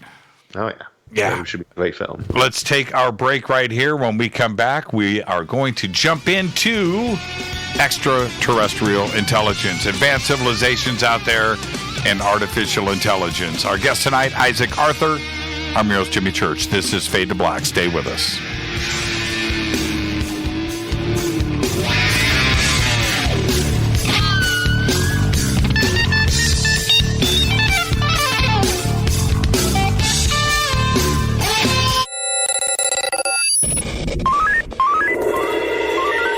Way out here, we listen to Jimmy Church. You're listening to Fade to Black. Always on the edge of the hottest alternative talk. Jimmy Church with Fade to Black. KGRARadio.com. ¿Qué tal, mis amigos? Yo soy Mario Carson, el tiburón, y los invito para que escuchen a mi buen amigo Jimmy Church Radio. ¡Claro que sí! Do you want to be an official Fadernaut? Of course you do. This is Jimmy Church of Fade to Black. Just go to our membership section at jimmychurchradio.com. Introducing the new Surfer Music app. Listen, Fadernauts, you know I love my music. This is my go-to for all things notes. The Surfer app is a brand new concept in music listening. Surfer is free, providing unlimited access to thousands of live streaming radio stations. Surfer is an exciting, interactive listening experience. Discovery and surprise are built right in. Surfer is your destination to discover and rediscover great live streaming music. It features high-quality audio streams, Free access to music from thousands of live streaming radio stations. Unlimited listening. Unlimited skipping. You get a music visualizer, and you can also select your favorite channels. Get it at the Apple App Store or Google Play. Just search Surfer Music or click on the Surfer banner at jimmychurchradio.com. Go Beckley Tappy. So, you love talk radio? Then you'll love TalkStreamLive.com. TalkStream Live is always on, 24/7, with the best streaming talk shows. Find your favorite talkers and discover some new ones. It's free, readily available online or on mobile with any smartphone or tablet. Finding your favorite talk shows all in one place has gotten a whole lot easier. Just go to TalkStreamLive.com. Be sure to download the free apps from Google Play or the iTunes App Store. You listen to us, and we listen to you. And so does the CIA. KGRARadio.com. If you have hard water, the lime scale not only leaves white spots, it clogs pipes and breaks down appliances, costing you hundreds of dollars in energy and wear. Eliminate lime scale and other water issues, staining and bad odors with HydroCare water products available from Wave Home Solutions. Wave's affordable water systems don't use salts or chemicals. You'll love the way your water tastes, smells, and looks. Satisfaction guaranteed. For more information, go to bestwater123.com. That's bestwater123.com. Are you intrigued by paranormal talk radio? You'll love the new paranormal radio app from TalkStream Live. You'll find a great selection of talk shows covering UFOs, ghosts, strange phenomena, and much more. Download the Paranormal Radio app now and start listening to the very best in paranormal talk entertainment, including the network you're listening to right now, the Paranormal Radio app, free in Google Play and the iOS App Store. You are listening to Fade to Black with Jimmy Church on the Game Changer Network. Oi, oi, I'm Reese Evans. You're listening to Jimmy Church. This is Revolution. The revolution will not be televised. The revolution is on radio. Ciao.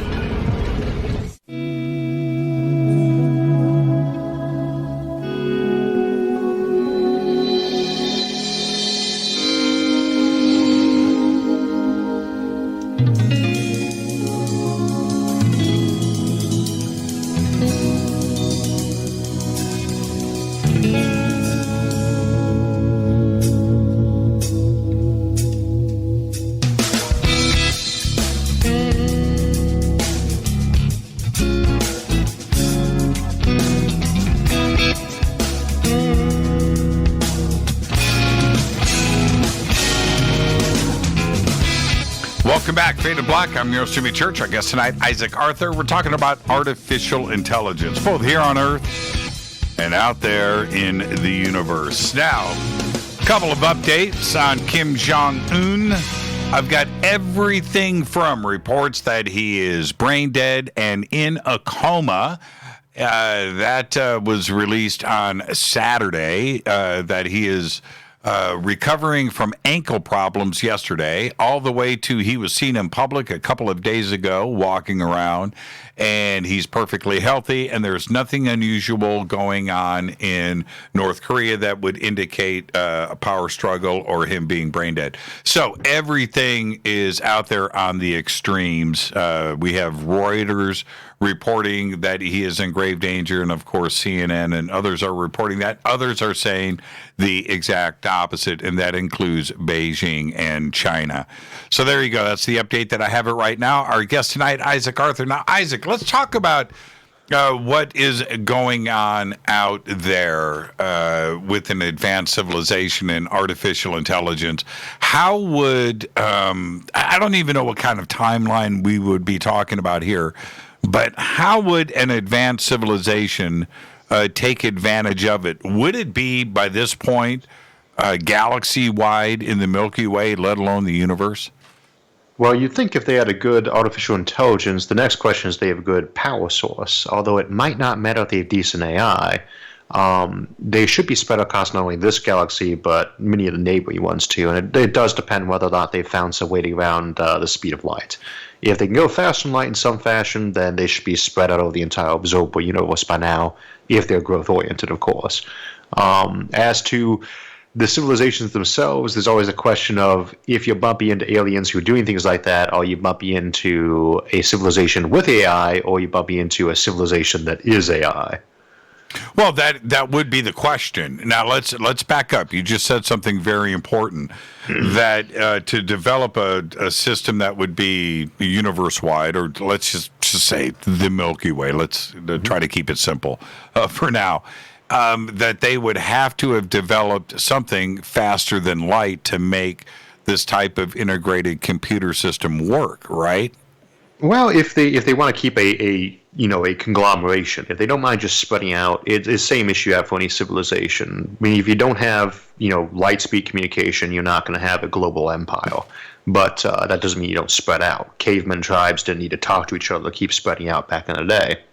But if you want to have a interstellar civilization that's a unified one, then you need faster light travel.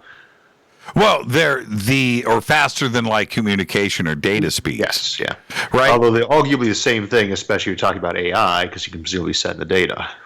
Well, okay. How would you achieve a faster than light data speed to make all of this effective? Without that, we're talking about download speeds that would take light years in between two close stars. If you want to send a neighboring system, it's not just a question of that it's going to take 4 or 5 years for the transmission to get there. It's that if you're trying to do a perfect duplication of somebody, it's easy to forget that there's a lot of data there and a lot of that bandwidth. It would, I think they did one time. If you want to transmit the data state of every atom in a human body using like the fastest internet line we had, it would take a trillion years, something like that. Well, so how would we achieve it then? Or how would they achieve it? In terms of FTL, there's always a question. I mean, I'm notoriously skeptical about ever finding a faster than light system, but it would probably have to be one of the ones that doesn't violate causality, like the Alcubierre warp drive. Otherwise, you're opening that time travel door, and once you open that up, the question isn't why aren't they out colonizing now? It's why didn't they colonize everything, when the universe was 1 million years old and cool enough to actually live in? Well, okay. So to achieve a communications network that would be faster than light, how would that be done? My thought, we've discussed this before, it would have to be some type of entanglement, some type of quantum entanglement that would happen instantaneously, and you would eliminate the notion of faster than light.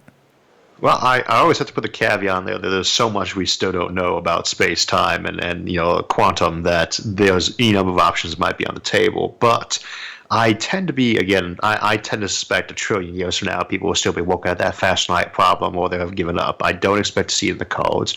But if it is, then we have to take that from the standpoint of what would that imply about the civilizations that exist now and have that. If you've got fast light spaceships, why haven't you colonized the entire universe now? And it doesn't seem like anyone has done that, especially given that we wouldn't expect them to be limited to just planets. If you've got that kind of technology, you've got artificial intelligence to run all your automation, then you're not, just settling planets, you're building them because you don't have a manpower bottleneck. Well, okay. I talked about the amount of stars in the universe. I discussed this with you earlier. Trillion. It's a crazy, septillion, right? It's a crazy large number. That to colonize that many stars, I have no idea what kind of time we're talking about here.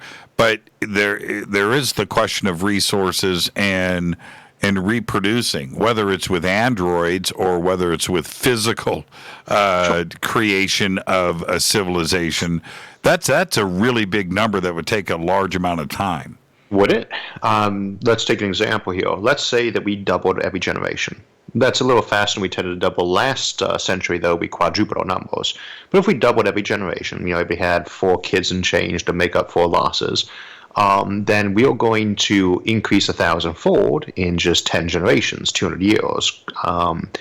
So now 1,000-fold going to 10 to 24th of septillion. That is, 8 of those doubling, so 1,600 years. If you can be moving out there fast enough and you're doubling every generation in 1,600 years, you've populated a trillion worlds. So 1,600 years, you would have. Well, that's napkin math. But it wouldn't be that much longer. Does not take long to double your numbers. If you, and again, some species might produce in littles for all we know. Okay. You have a very slow breeding rate compared to most things, but we're talking thousands of years, not millions, to fill up all those worlds if you can get to them. Oh, well, there's a lot of hurdles here. One, you would have to be able to travel the size of the universe, and if we are looking at right now, the observable universe is how many light years across? Across 94 billion years? 94. That is an insane amount of size, no matter how you want to measure it. Is it possible to do that in 1,600 years? Not by any known physics. But at the moment, you would say, how long does it take to colonize this galaxy? Well, the galaxy is 100,000 light years across. Say you can colonize it by moving ships at 10% of light speed. And you say, well, it should take us at least 1 million years to get those places settled. But the thing is, by the time those last ships get there, every other thing that's even just a light century or two behind them has already populated those worlds pretty heavily. You might spend 1 million years to get to every world in the galaxy, but maybe 10,000 years later, you're already maxed out on population. Well, it's all about travel time. That's right. And the only way to overcome any of that would have to be artificial intelligence. You would have to have androids. You would have to have robots doing this to remove all of the physical limitations that you would have to have with you and I. Food, water, sleep, lifespan. Perhaps. There's always that in-between spot. We have to say artificial intelligence is the wrong way to look at this sort of thing because if you have the mind-uploaded people, for instance, I don't really qualify them as artificial intelligence. Or you might have a cyborg. That's presumably a person who might have something as small as a pacemaker or be completely, metallic or ceramic or whatever they make, androids out of. Those are still presumably people, but they're not, strictly speaking, classically human anymore. But I always like to point out there's nothing on this planet more artificial than a human to begin with. We spend decades of effort building the average person. And there's very few things we make that take that much manpower and intentional artificial effort. So in many ways, we're already an artificial intelligence. And to expand out universe-wide, it couldn't be done with humans. It couldn't be done with a life form. It would have to be done with androids and artificial intelligence. There wouldn't be another way to do it, is there? No, it would help, but the classic generation ship is an example. And again, it depends on how much computerization we're talking about. Let's say we just have a simple self-replicating clanking self-replicator. This is basically a big factory that produces all the stuff that the factory needs to make more of those factories and something else too. Say it's just a little vacuum that goes around the lunar surface and sucks up aluminum dust and creates aluminum panels from it, right? And then something else assembles those into whole bits. At that point in time, you've got humans there to control it for the more sophisticated stuff. If it's doing most of the manpower, then you can make great big old generation ships, the giant cylinder ships, miles long that have artificial habitat inside them. And even if you don't have life extension that allows people to live much, much longer, then theoretically their children or their grandchildren could be the ones arriving at that new system. And if we have a power source like fusion, well, we don't necessarily need that because the sun already does that, then you could get that ship there. We've done episodes looking at how we would do it slower than light, and machines help. Seed ships help. Something that's going to run in front of you and tailform plants for you or build, habitats for you is great, but they aren't strictly speaking necessary. It's just a little bit more work. Well, the most recent calculations, and I've seen two different numbers, to get to Alpha Centauri, 4.5 light years away with our current, even our most advanced engine theories and ideas, put us at Alpha Centauri anywhere between 17,000 years and 70,000 years. That doesn't make any sense. Chemical fuel. I'll give you a way you could do that. Let's say we have a simple self-replicator that all it does is create solar panels, for instance, right? What we do is we make a couple of meals inside the sun's upper atmosphere, what we call a stellarator. It uses the sun's atmosphere itself, the corona, as the lazy medium. Now you have a gigantic laser, and it's just two big flat meals, right? They float around there, and you aim that at a ship that's got a big sail on it, and you push that ship as fast as you can push it, 10% light speed, 20, 30, 40%, whatever you can get to. And that gets it there in a century. But how big? Slowing down's hard. Right, slowing down's another matter. But how big is the ship if it is going to be pushed by these light sails? The bigger you need that ship, the more light sails you need to push it. But again, the sun gives off 1 billion times more light than Earth gets. And if we're just talking about big meals, a thin aluminum meal or whatever metal we choose to make it out of, maybe gold foil because it's better at heat resistance, that could be 1 millimeter thick and the size of a planet and still take only a few megatons of material to build out of, where you could put on board a train. And at that point in time, most of it, the hard work is really just creating the actual guidance system to get that laser on target. And that's exactly the sort of thing very simple AI, very simple self-replicators, things not much smaller than your Roomba would be great for, because they're not making anything sophisticated. We're doing the hard little bits. They're doing the mass construction. They're the ones building the iron struts we use, the big, shiny meal that's stupid easy to make. They're the ones doing that, and we're the ones assembling it. We are the ones controlling it. Yeah, that kind of reminds me of Arthur C. Clarke's approach in the Rama books. The inside of Rama was populated by specialized robots. Yep, great book. And now, does this is where I want you to take your hat off for a second.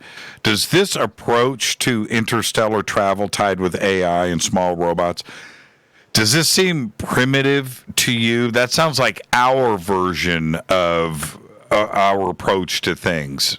An advanced civilization wouldn't be traveling the stars this way, would they? Hard to say.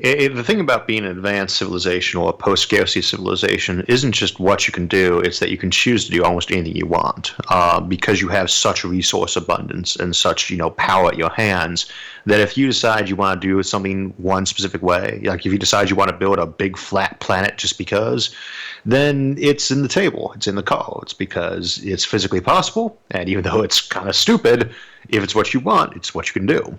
And it gets very hard to set standards at that point in time. But would they do it the way that it's envisioned in like Arthur C. Clarke's stuff? Probably not. It's the same thing we have with like Asimov's early work. I love the robot short stories and the Foundation series he wrote, but he was working at a time where we didn't really have computers much.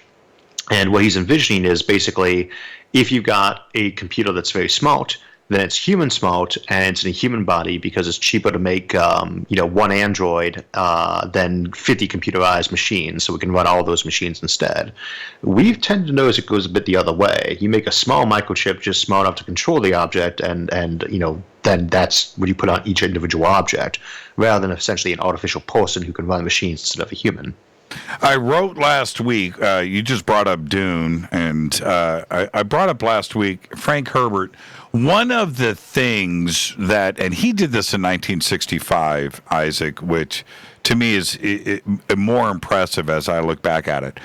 His overcoming faster than light was he needed a writing element there in science fiction, and which was the spice melange. Yep. And so that eliminates space-time, that eliminates faster than light, that eliminates space in general, where you just appear. You're folding space, and you just appear at the blink of an eye in your destination.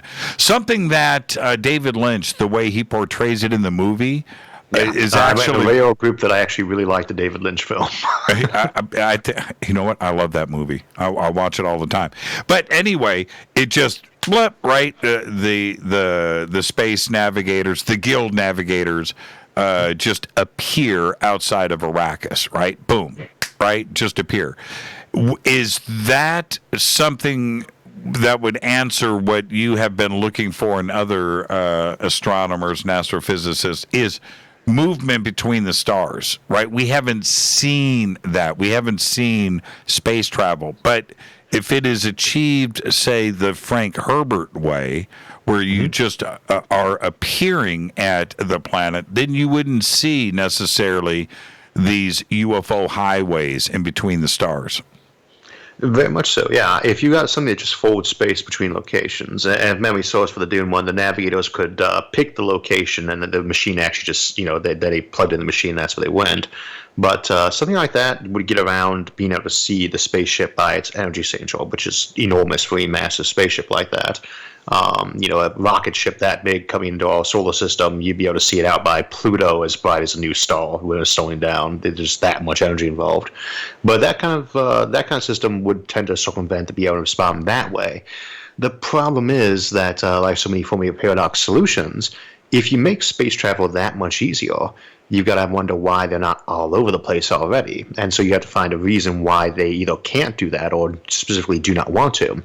And one interesting implication from Dune that you looked at a little bit in one of the sequels, I think it was Chapter House or Heretics, it was the idea that they don't colonize the galaxy, they just colonize individual stars that are spread all over the universe or even other universes, and they're all so far apart from each other that they don't even know if they're in the same locations or not. Their empire is basically potentially spread across the multiverse, and it's just stars they've colonized. Well, okay, what would you look for to have a civilization present on a planet? What would be those signatures? For a planet itself, the most obvious one is going to be the signal noise, but that can be iffy. You're not really trying to pick up a radio signal because you probably aren't going to get anything that doesn't look like noise. You want to use data compression because that lets you be more efficient, and the thing about data compression is that it's trying to make the thing it's compressing as close to noise as possible. The idea is to compress anything with a pattern, because a pattern, instead of having to do the same thing 100 times the signal, you're compressing that to one transmission of that pattern. And so in an ideally compressed signal, it looks like noise. So you're not actually looking for a signal from one of those planets because it probably all looks like noise anyway. What you're actually looking for is basically the waste of that. The fact that that planet should have a very small radiation field or radio field around it from natural sources, but for some reason has a whole bunch. And even that's kind of flawed because they might use landlines, digital optical signals, etc. But we'd expect to see some kind of techno signature around the planet. Well, and we're getting closer and closer to that right now on Earth in our own primitive way, right? Mm-hmm. Yep. If you're looking at, say, trying to find an alien civilization, it's easier to spot them when they're primitive in some ways because that's when they're using very strong, very uncompressed signals. We've been weakening radio signals as time goes on because we're better at receiving them and we compress them more so they look more like noise. A planet could easily be undetectable by its radio signals because it just doesn't have that much of them power-wise, and they're also compressed. They look like noise. Yeah, and we're using optical cables. We're using cables. We're not necessarily using radio transmissions like we did in the past with, giant megawatt radio towers. We've moved away from that, and now everything is a digital control transmission. Sure, but we probably look pretty bright in the 2.4 gigahertz frequency. Well, and we weren't able to see what that was. Yeah. It's a million overlapping compressed signals, but if you're looking with a powerful telescope at a planet, and again, you don't need high resolution on things like that, because that's about trying to spot a pattern as opposed to just seeing the intensity. You could look at a planet and say, wow, there was way too much of this specific band of radiation. Why? What naturally would create that? And if there's no obvious answer, you say, if it's artificial in nature, it tends to stick out like a sore thumb. There might be a natural cause, but then you look for something else. You say, well, if it's giving that one unnatural signature, can we find another one? And you start getting 3 or 4 of those. That's a hard hit. At that point, you say, okay, this is obviously artificial. Now, wouldn't a robust artificial intelligence system and brain center know this and attempt to hide where it is and not show the universe what is going on? Probably not. The hiding's not a good philosophy when you're in space travel because you would assume that who do you hide from? You hide from somebody who can hurt you, which in the space context is somebody who's older than you. right? They're older, they're wiser, they're more spread out, they got more technology. You can't hide from them because, astronomy is history. They saw you back when you were primitive. That's when they first saw you. That was their first hit. Now they know where you're at, and they can be looking at you, and they'll see you trying to hide, so it doesn't work out. They know where you were. They saw you back when you were weak. They saw you when you were a baby. Right. And if they want you, the fleet's already on the way. Now, okay. Now, suppose you find a resource-rich planet with element 115, right? Whatever it is. And you don't want everybody to know your secret. You're going to hide that you are there. You don't want everybody else, just like the gold rush, that happened in the 1850s. Sure. If there's a naturally occurring, and generally with raw materials, they're going to be fairly evenly spread around the universe. You will have systems that have a higher concentration of this or that. I mean, there are probably asteroids made of almost pure gold lying around from where two neutron stars collide, or white dwarfs. I can't remember the creation mechanism for gold is off the top of my head, but you're going to have places like that, and people are going to want those. The problem is that if it's from your own civilization, they're going to know you went heading out there, and they're going to come across that pace, and someone's going to try to stick your claim. On the other hand, if it's an alien civilization, if they're older than you, they could have gotten there first, because they only need 1 million years to colonize the whole galaxy.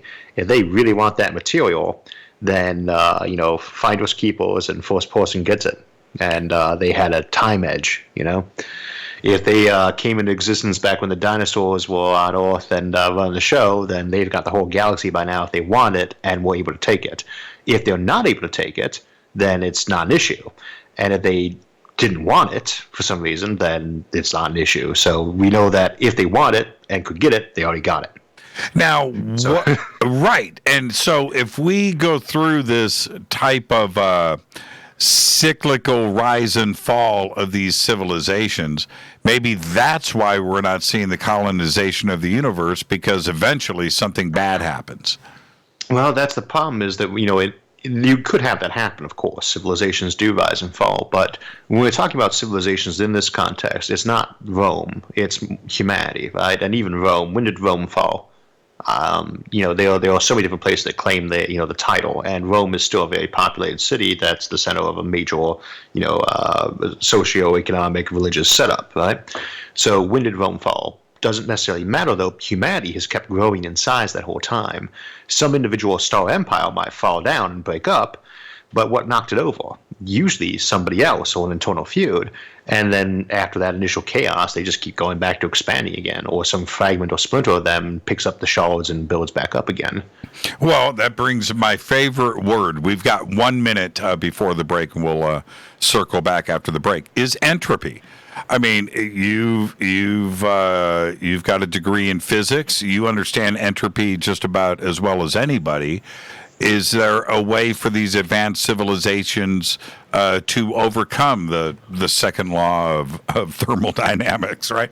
We can't rule it out. It'll be their highest priority. But if they can't reverse it, they can postpone it in some major ways, especially with artificial intelligence. How would they do it? Well, there's, I don't know if we're going to have time for right now. We want to come after the break. But basically, they'll take advantage of the code of the universe getting expanded. I like that approach. I don't agree with it, but we're going to talk about it when we come back. Our guest tonight, Isaac Arthur, artificial intelligence. Now, we're discussing artificial intelligence throughout the universe. This is Fade to Black. I'm your host, Jimmy Church, on the Game Changer Network and KGRA, The Planet. More with Isaac when we come back after this short break. Stay with us.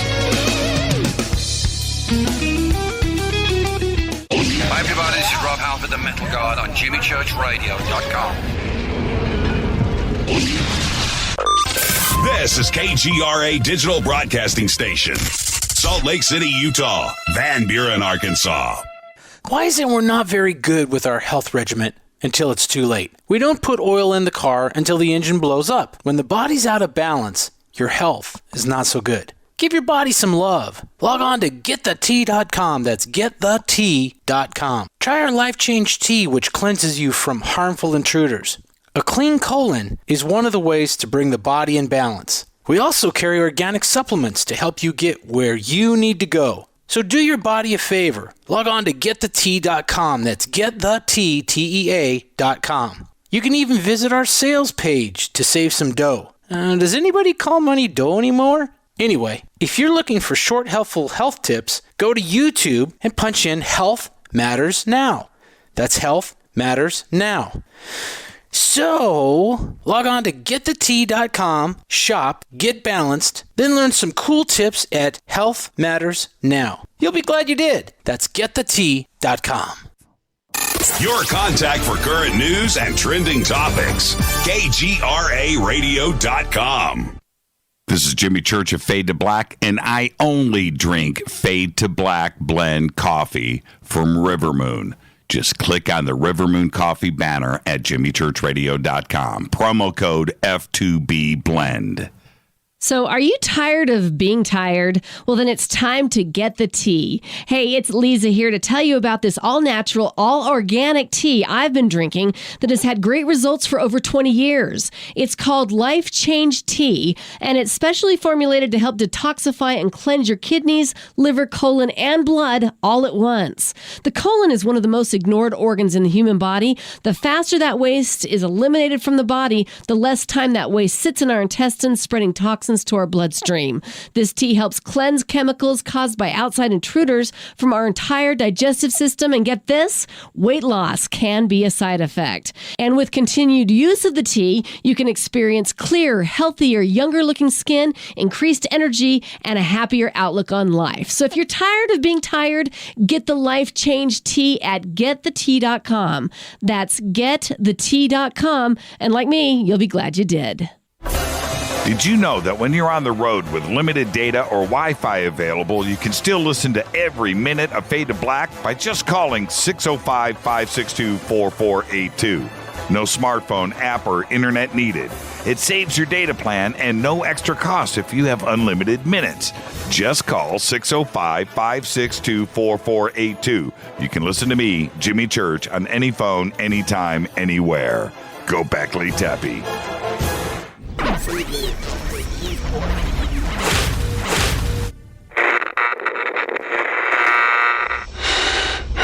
You want to know a secret? I love ponies. I really love ponies. I'm serious. I couldn't stay sane without ponies to brush. Why Fade to Black? Because you never got that pony, damn it. This is Fade to Black with Jimmy Church on the Game Changer Radio Network and KGRA, the Global Radio Alliance.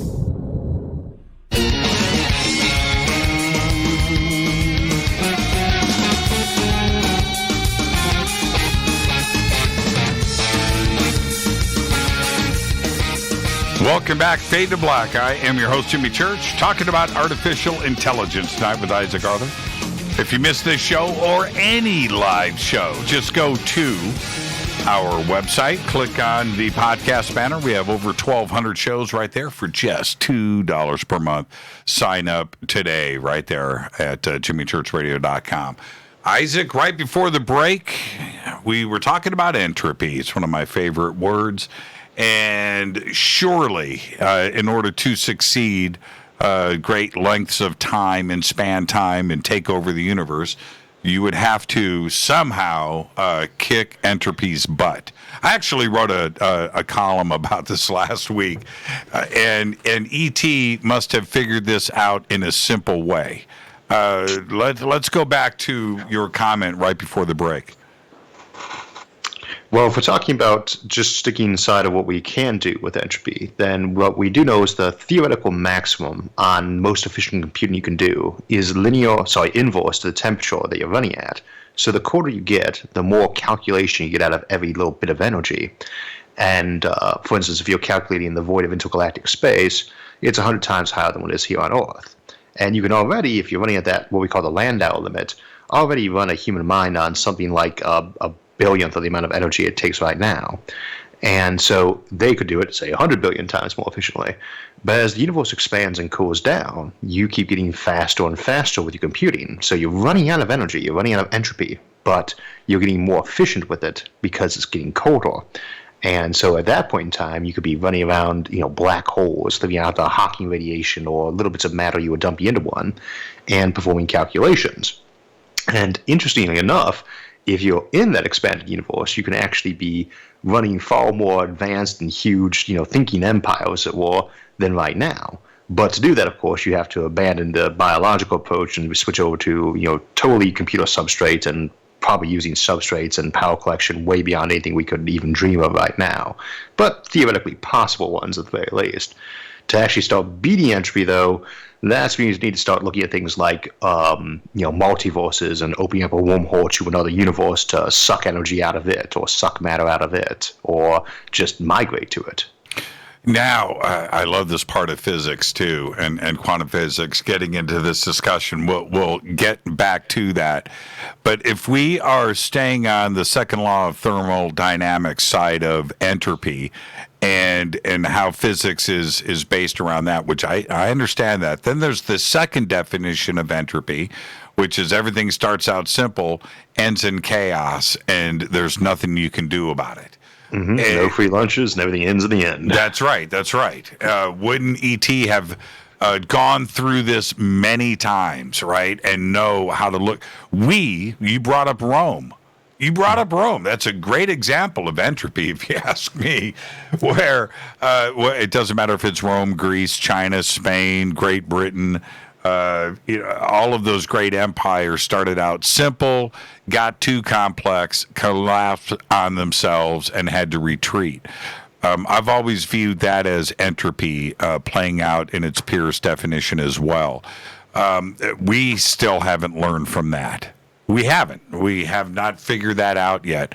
But E.T. surely has gone through it many times, right? If there's anything cyclical that tends to happen, they're going to be putting all their money and all their energy into trying to figure out ways to circumvent that. So if societies are prone to collapsing after a century or two, they'll be looking for every possible way to avoid that, or survive that, or push through that. Whether or not they succeed is another question. Same thing for entropy. There may not be ever a way around that, but if there is, they'll be throwing every resource they've got behind a billion planets for a billion years around trying to crack that problem. Now, if if an intelligent civilization out there is taking over galaxies one by one, would it end up being separate, should I say this, separate civilizations, or would it be controlled by one central government? Or one central mind. Yeah, one central mind. If you have fast and light travel, nothing's preventing you from making one super mind that is essentially, a billion Matryoshka brains. Those are computers built around an entire star that just run on that, and they're all linked together in some kind of galactinet, right, or universanet. And that's one of those scenarios that could happen in a case like that, instead of having a civilization of a billion worlds with a billion kingdoms all wrapped together in some central empire, that you just have one big mind. And now we're talking about power. Would that be, are we talking like a Dyson sphere computer? Oh, no, that's just a Matryoshka brain. That's a single star. If you start linking a billion of those together, that's a whole new, whole new thing. Now, Matryoshka brain, that's basically a Dyson sphere that's nothing but a computer.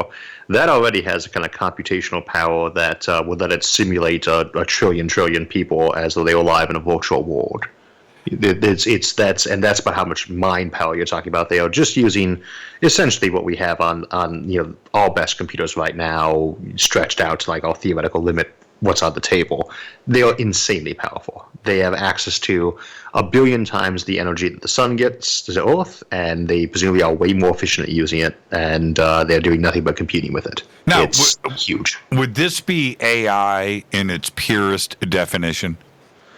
It would be a very powerful thinking engine. It might be mini thinking engines. You might do that with an entire civilization where you just turn them all into computers living in a virtual world, the people living in a virtual universe, essentially. Or it could be one massive brain. It just depends on how that goes. It could be all of the above. There's just a huge amount of computational power there. No.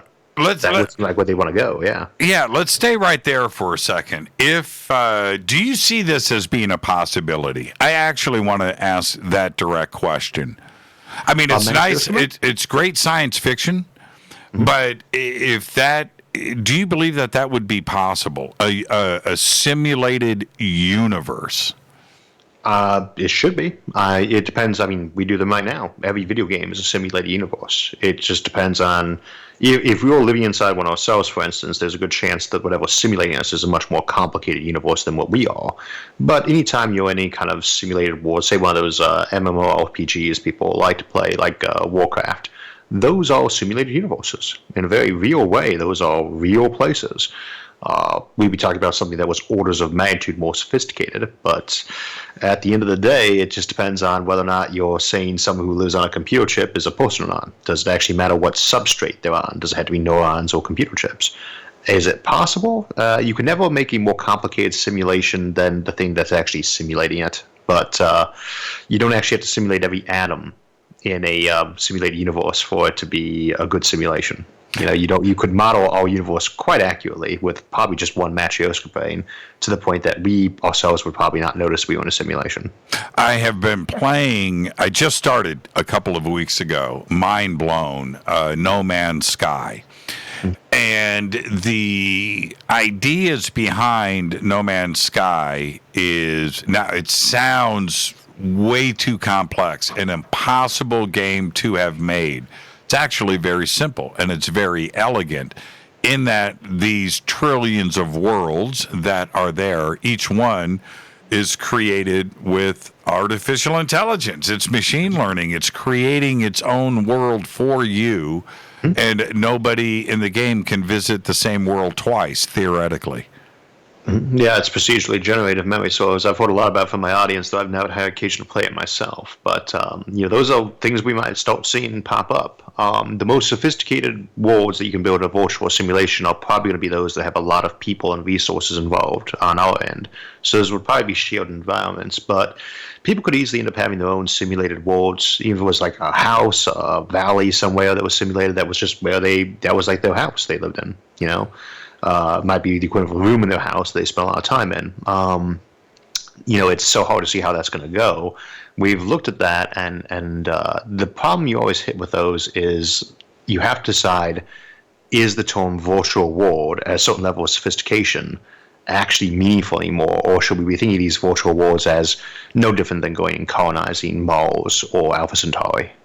Now, as you and I talk about this, here we are in 2020, and if somebody was out there observing our planet with a telescope, they're not seeing you and I right now, right? They're seeing Earth from whatever, a million years ago. History, yeah. They're seeing it from how many light years away it is in years. You're right. So would they be looking at? Most people don't wrap their mind around it this way. They think, they assume, and naturally, that if you're in your backyard looking at a distant star in the telescope, that you're looking at that star and its potential planet that is orbiting it in the now. But you are not. You are looking at the ancient version of said star and planet, right? Yep. Now, one can kind of get into the more philosophical ends of relativity to argue that time does not run the same in all places, and that for all practical purposes is there, here, and now, because that's what you're connected to by causality. But yeah, those are ancient. You're looking at the Andromeda Galaxy, that's what it was 2 million years ago before we discovered fire. That is ancient. There could be a sprawling galactic empire there by now, and we wouldn't have seen it if there's no faster than light, way for them to get to us. Which takes me to my point. So, Arthur, for you, as you are looking for and thinking about and contemplating ancient civilizations out there, Andromeda, our closest galactic neighbor, is still 2 million light years away, and it's right next door. Yep. Right? That's our close, and that's 2 million light years. So their observations of us are from 2 million years ago, if they're looking in real time with the telescope, and us the same for them. How do we speed that up? Or, because we're looking at 2 million years ago, we're not looking at a civilization that has risen in the million years in the middle, right? We have no way of knowing if there's anything there until we get there ourselves, and even those of us back here on Earth won't know about it until it's really old news. You send off a fleet there to go check, and they get there, say, 10 million years from now, and then we get the signal back from them 12 million years from now. And it's just this overwhelming burden that comes from the light lag involved in trying to maintain any kind of civilization or real-time communication. That's why, of course, it's so much desirable to have fast light communication. Now, that kind of prevents you from having a lot of these big empires themselves because how they keep themselves connected, but it doesn't prevent colonization because, again, same as primitive tribes could spread out and never hear from their splinters, the colonization by them still took place. They just migrated that new area. It didn't matter. They couldn't communicate back to home. But yeah, those things would be ancient. You could have a civilization that was 1 million years old, a few million light years from now, and we still wouldn't be able to talk to them for millions of years, even though they've been around so long, and they wouldn't know about us yet. They would see Earth, though, if they had a big enough telescope, which I don't know if you could actually build one big enough to see a planet from another galaxy. That'd be tricky, but if they could see us, then they would see us however many million years ago they were away. And they might be able to detect us by, the early emergence of some additional fire on the planet, but more likely they'd know we were inhabited by, too much oxygen in the atmosphere. Wouldn't tell them that there was a civilization there, but would say there's life, for instance. Is this why we should just focus on the Milky Way? Yes and no. That's the tricky part. The thing is, we've tend to start looking at galaxies as though they're isolated pockets because that's so much of how stars are. Right. Stars are tiny little pockets. The solar system that we live in, even all the way out to Pluto, is a quadrillionth of the volume that our sun dominates gravitationally, and that you could call it the sun's territory. Galaxies, it's not like that. Galaxies, for instance, ours is a conglomeration of a dozen little galaxies we've eaten over the last few billion years. There is no real end to the Milky Way or into Andromeda or beginning. There are stars out between the galaxies, and indeed there might be more stars in between galaxies than in them, but whether it's more or not, it's quite a lot. They're spread out way thinner, but there is no edge. It's more like continents, or archipelagos. A galaxy may be 2 million light years away, but that galaxy itself is, 100,000, 200,000 light years across. And that's just the main galaxy. Out past that, you still have the rural areas, as it were. All these little stars have been ejected from systems, and whole nebulae that might be floating between galaxies. So basically a land bridge between them. There is another part to this that I find fascinating. By the way, have you read Brian Greene's new book, Until the End of Time? Not yet. Okay, well, that's a must-read. But one of the things that I have been hearing in the rockstar physicist circles, which I love. These guys gossip better than anybody. But one of the things that they are talking about now, this chatter, is that there is no end to the universe, potentially, that the universe is absolutely indeed infinite and it extends out. And that the Big Bang may not be the start of time. It's just one of many Big Bangs inside of our universe, which would explain galaxies popping in all directions because there may have been an infinite amount of Big Bangs and the start of time wasn't 13.8 billion years ago. Oh, it's a popular theory, and you've got most folks have heard about the Tegmark multiverse theories and things like that, but Brian Greene has his own too, and we actually have an episode. I already produced it, but it won't be coming out for a month or so, but it comes out while I'm on honeymoon on Parallel Universe, and we walk through each of what those are. And Brian Greene does have a bunch of different ones he's classified, and the Quilted multiverse, for instance, is the one you're kind of speaking of there, where you have an infinite amount of space, but it's broken up into smaller observable universes, as it were. And that's totally allowed inside the known Big Bang. Right. We know the observable universe, well, we don't know for sure, but in all probability, the observable universe is smaller than the total universe because otherwise we're the exact center of the universe. That would be a bit bizarre. More likely, it's like if you're standing in a warehouse with just a little candle, you can't see the walls, right? And if you can't see any of the walls around you, you just have this pool of light as a circle, you know you're not, the warehouse is probably much bigger than your candlelight is, because you'd probably be positioned to see one wall. It'd be weird for you to be in the exact center.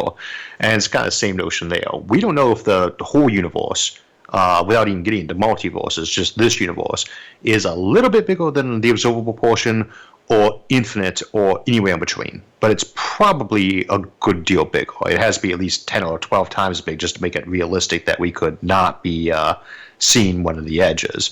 But there's also, I'm trying to remember what it's called. I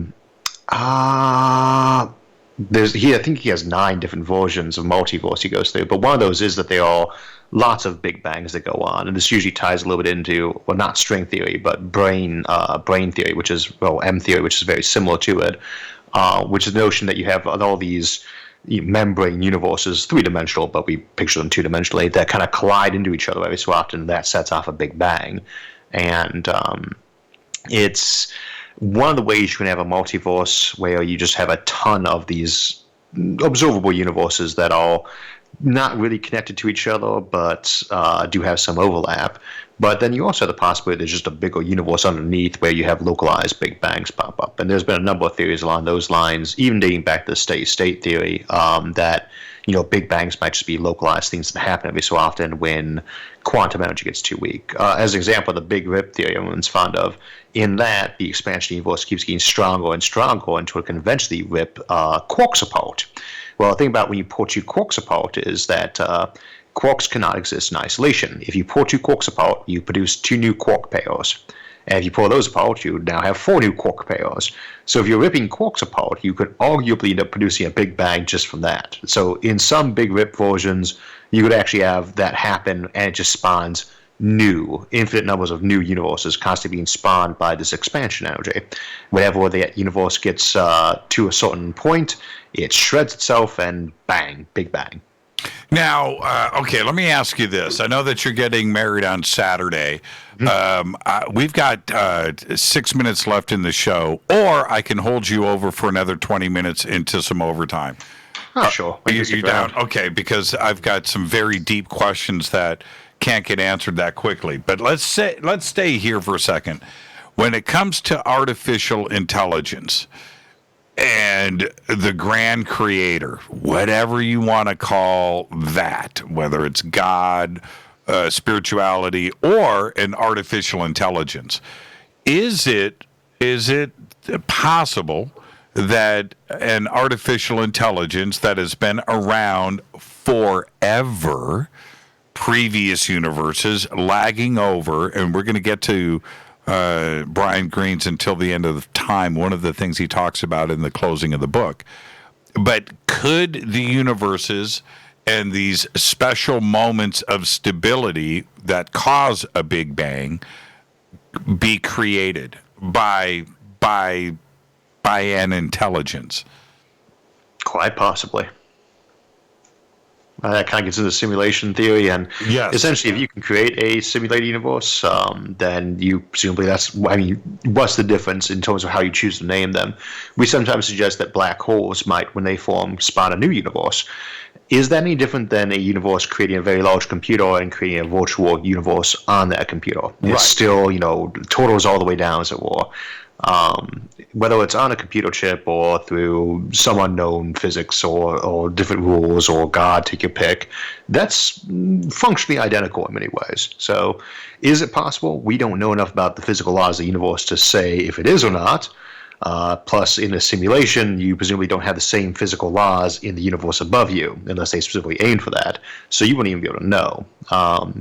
As with any case like that, when you go to a creative situation, whether it's a simulation or Brahma, take your pick, you only know about them if they permit you to. You can never prove you're inside one. Is it too deep of a philosophical issue to suggest that everything may be way beyond chance? It's way beyond the probabilities and what math and equations and algorithms can show you, that it could only have been done by an artificial intelligence of some kind. That's always a really tricky thing to go for there, and I try to stick strictly inside of what we can absorb naturally. And the problem with physics is that it's the study of the natural universe. Right. When you get outside of the natural laws, you can only ever interpret that data from a natural perspective, because that's your first starting point. You're saying, I'm assuming everything is natural and studyable. So you can't really prove anything supernatural, whether we're saying from a higher universe or whichever the case happens to be, from kind of that context of looking at natural laws. It's not really gonna sync up right. You cannot prove you're inside a simulation unless the person simulating you lets you do so. That's right. And the same thing is going to apply to, if you want to do it by just replace the word computer with, psychic energy, astral plane, higher universe, heaven. They are functionally identical in terms of how we define them. You cannot prove inside those by studying the natural laws there that place above does not exist.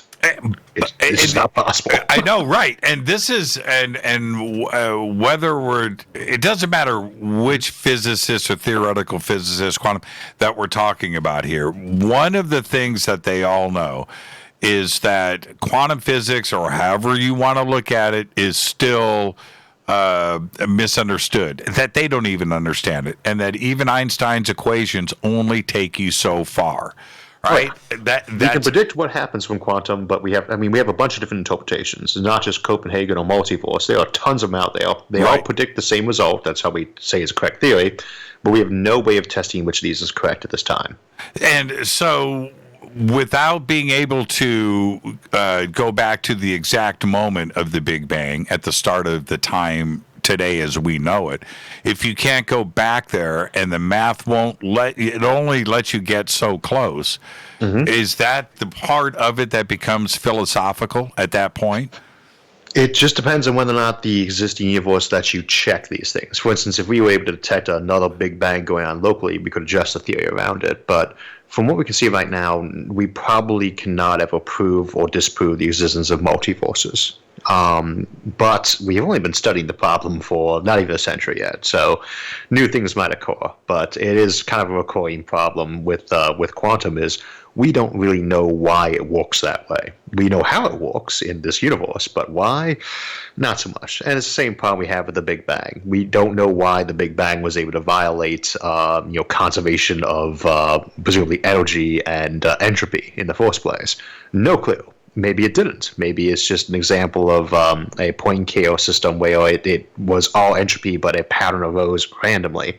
You shuffle a deck of cards enough times, it's going to fall back into its suit, even though it's getting higher entropy each time. Eventually, it resets. Is that and so? The universe should do that if it's a steady state one. Is that physics tapping out? You know what I mean? Are you tapping out on the mat? Are you calling uncle?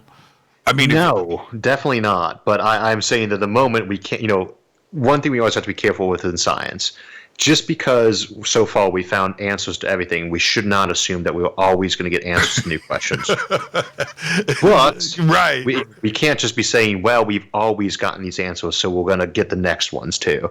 However, there's no other way to approach it. What should we do? Stop? Yeah. What else should we do with our time? I mean, can you imagine, Sean Carroll or Brian Greene or yourself, whatever, going, you know what? Okay, we get it. It was just random. It's possible. Okay, I'll give you an example.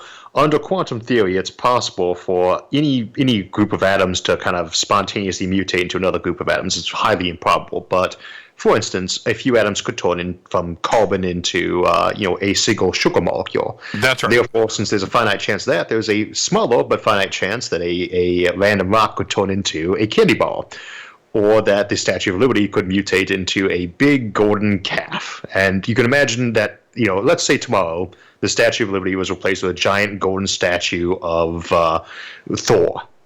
You're never going to convince people that was a quantum event.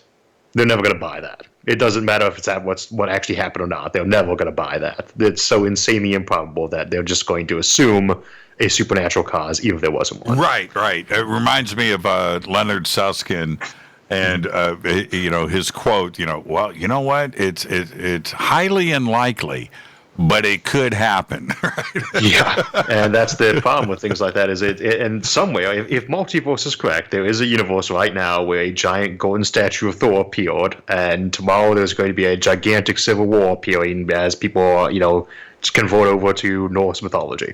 That has presumably happened somewhere. Anything that can happen will happen in a multiverse, and that includes things that appear to break the physical laws, because you could have a universe where somebody thought they'd created a spaceship that could travel faster than light when they really created one that just blew them up, and in that universe a exact copy of them had reassembled somewhere else faster than light could travel. And in that particular universe, every time someone did that, that's what happened. In a multiverse, there is a place out there where someone has a functional FTL system, even though it's impossible, because just by freak luck, that has worked every single time someone threw the switch. Every time they hit the go button. Let's take a break right here. Our guest tonight, Isaac Arthur. Isaac, everybody, I want you to congratulate him on Twitter. He is getting married this Saturday, and he is taking the time to hang out with all of you tonight. Thank you for that, Isaac. Let's go into some overtime. This is Fade to Black. I am your host, Jimmy Church. Now, when we come back, artificial intelligence and the end of everything. That's right. Stay with us. We'll be right back.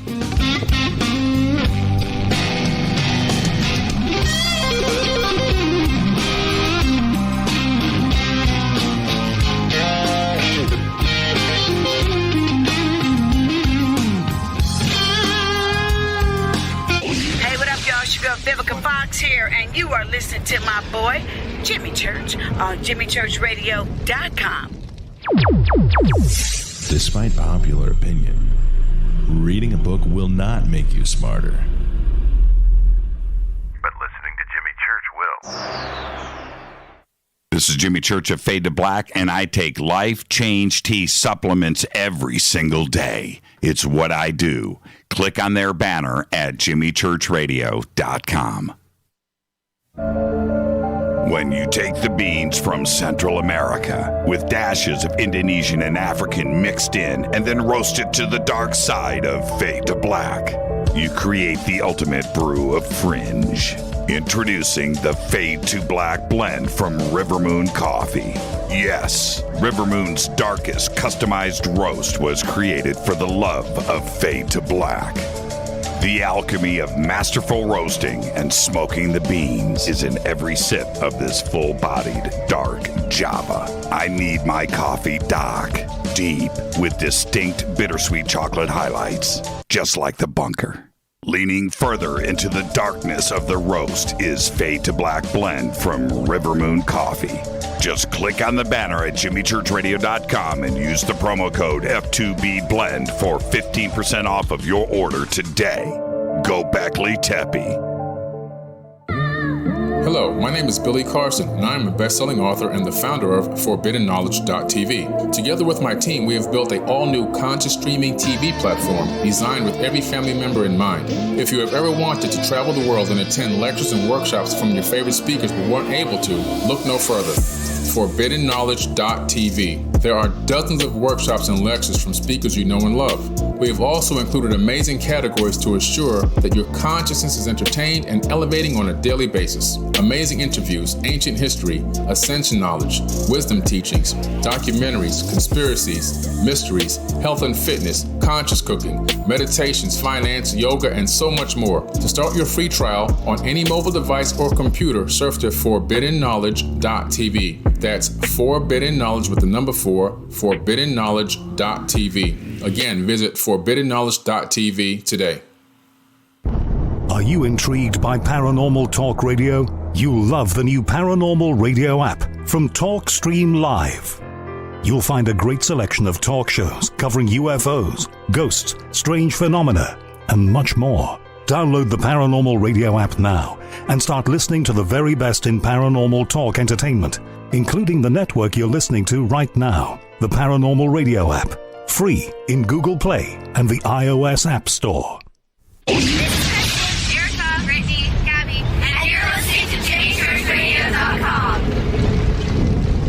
It's not a lifestyle we chose. We were born this way. KGRARadio.com. This is KJCR at JimmyChurchRadio.com. Welcome back. Fade to Black. I am your host, Jimmy Church. Our guest tonight, Isaac Arthur. We're discussing artificial intelligence and everything that's out there, starting here on Earth, out throughout the universe. And we are now at the point where, in this conversation, where when we are discussing the size of the universe, the creation of the universe, the randomness of that, I don't have a problem, Isaac, with there must be something else out there, and time is old, right? Time forever is a very, very big number, and the rise and fall of universes must happen all the time, let alone galaxies and suns.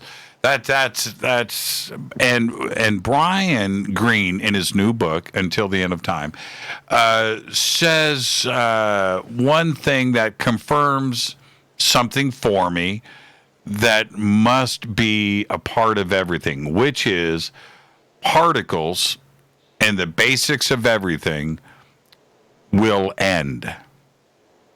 Everything will eventually break apart, and there will be nothing left. And that includes everything, right? At one point, everything that binds us together will not have that binding. It's a long ways off into the future. We don't have anything to be alarmed about today. But this is something that is being contemplated right now by Brian Greene, and others are talking about it. Have you considered this? Oh, sure. Playing around with the end of time is, of course, every theoretical physicist has to throw themselves at that problem a bit. I think almost everybody does, regardless of whether they're a physicist. What comes after the end of eternity? Is there a finite amount of time or not?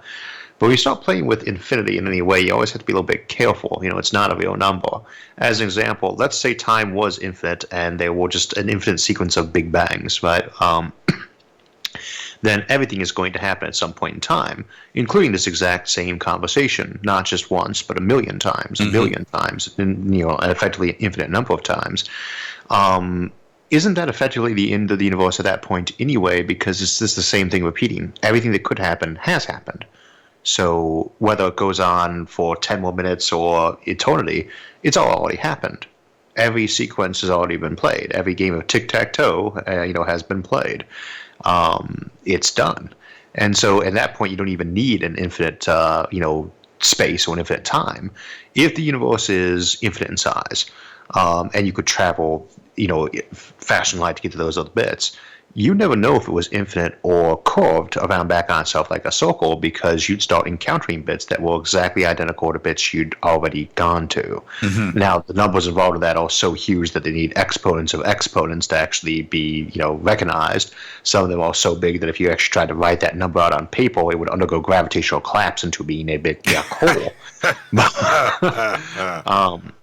But, there are so many ways we could say, is there a limit to infinity? And in that kind of context, to a degree, yeah. If there's an infinite number of things that can happen, but you have a finite volume for them to occur in, then they will just start repeating. And if something repeats, what's the difference between something that repeats over and over again and something that's just cyclical, like time being a wheel that endlessly repeats? But as to whether or not our universe will eventually run down, well, based on current models, we'd say yes. But when we get outside of the, this observable universe and this known set of physics, we just don't have any evidence, not one jot of evidence to the universe being bigger than we think it is, although we can probably deduce that it is since we'd be in the center otherwise, or there are other universes, parallel realities, multiverses, four-dimensional universes, 10-dimensional ones, take your pick. If there are an infinite number of these possible places that could exist, we might call the ultimate ensemble or the whole grand shebang, then, you'd have an infinite number of places where the rules of things like gravity didn't function the same, or there wasn't even something like gravity.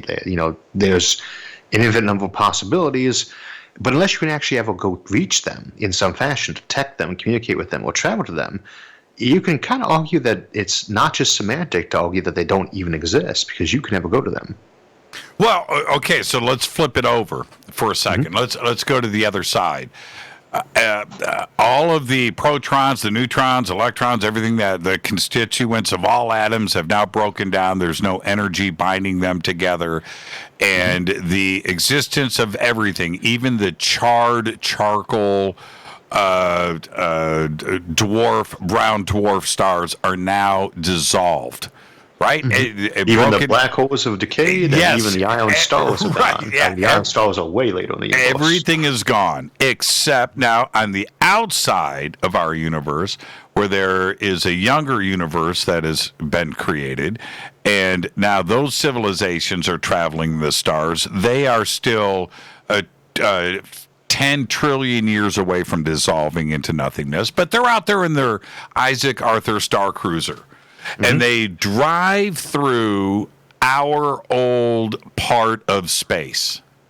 But there's nothing left here to tell them that we ever existed, right? Everybody assumes there's going to be some remnants of humans, but they're going to cruise through here, and there will be no evidence that we were ever here because it's dissolved. In a case like that, I mean, if they can cruise here, why couldn't we cruise there and not know we existed? But that's what I'm saying. Our star cruisers eventually dissolve into cosmic dust. Only if we don't got a new source of matter to build them off of. If they can cruise here, then we could presumably have traveled to them. If there's some universe that would exist that could even come here afterwards, then why couldn't we travel there and get some new raw energy and material? Right. Well, see, and that's what Brian Greene is suggesting here, that everything around us, everything will break apart and not exist anymore. So we wouldn't even have the ships to go somewhere else into another universe, into one of our galactic neighbors, because those ships that we're driving on and our body, everything would just dissolve into nothing. Is that depressing? Is that too dark of a future, even though it's a septillion years in the future? Well, in a way, it's easy to picture chaos running things down. But with the example of like black hole-based civilizations, ones that are running on Hawking radiation, those get brighter as they get older. So they're not, trailing off in this universe of cannibalism and fading out. Those basically they blow up. Civilization speeds up as that time goes on. So they're going out with a bang rather than decaying out. But in the end, yes, in an entropy-based universe, everything runs down eventually. But everything already runs down in a local sense. That's more of a philosophical issue of nihilism, of does it actually matter if the book has an end?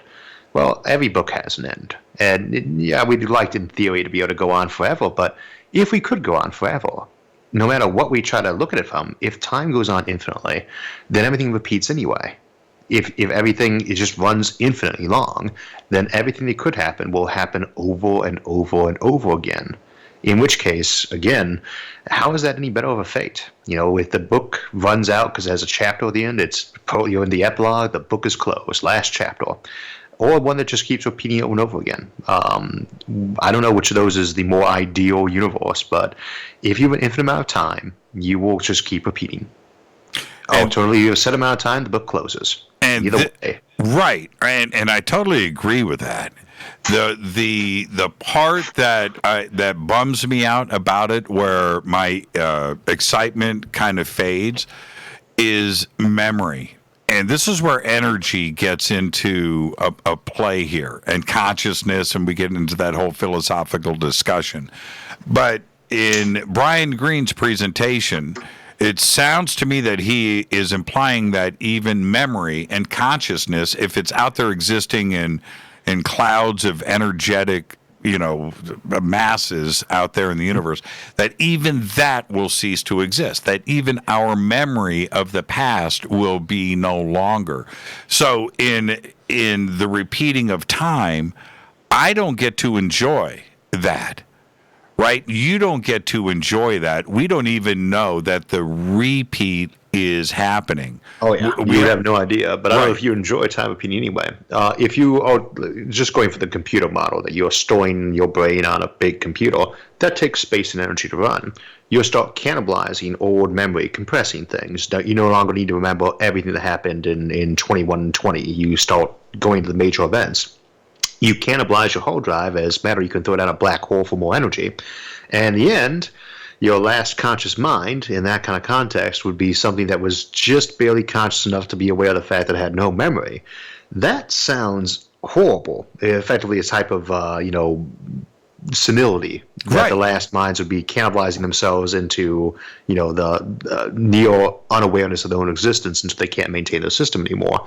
But the upside is that, again, if it's a Hawking black hole-based system, the power actually goes up at the end. So you actually would have the energy enough to run yourself and just choose to go out with a bang, as opposed to, because black holes evaporate, they get brighter and brighter with time, they give off more energy until they explode. If you're running your things that way, you don't have to go that way. You can just instead choose to ride that out and go, boom. And if we go down that scenario, our artificial intelligence memory mind existence over time is nothing but error correction, right? To some degree. And that's the other thing is it costs energy, it costs material to maintain yourself. So that's the biggest part about trying to use something like a Hawking radiation-based computer, is how would you manage to maintain something that long? Well, you could see what you'd be doing off of staggered ones where each one was a little bit less massive than the others. But you are going to always, with any system, eventually run down. That's not just, even if you could find a way around entropy, right? That's what happens, is because, again, as we were saying, you would otherwise end up with a cyclic model. And what's the difference between a book that ends and one where it's just 100 copies of the exact same book? With error, is Shakespeare going on? Are we learning more about this or that book series because someone's reprinted that same book 1,000,000 times? And with misspelled words. Yeah.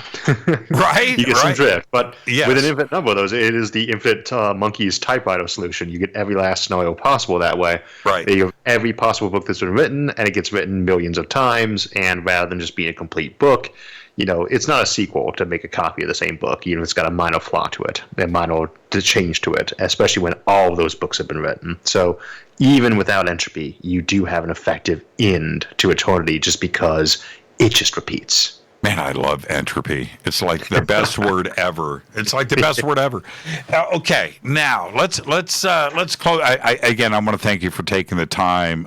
You're getting married this week, man, and thank you for this. Now let's get into a heavier philosophical issue here. You brought this up earlier about the duplicate you being on a hard drive or on a chip, whatever.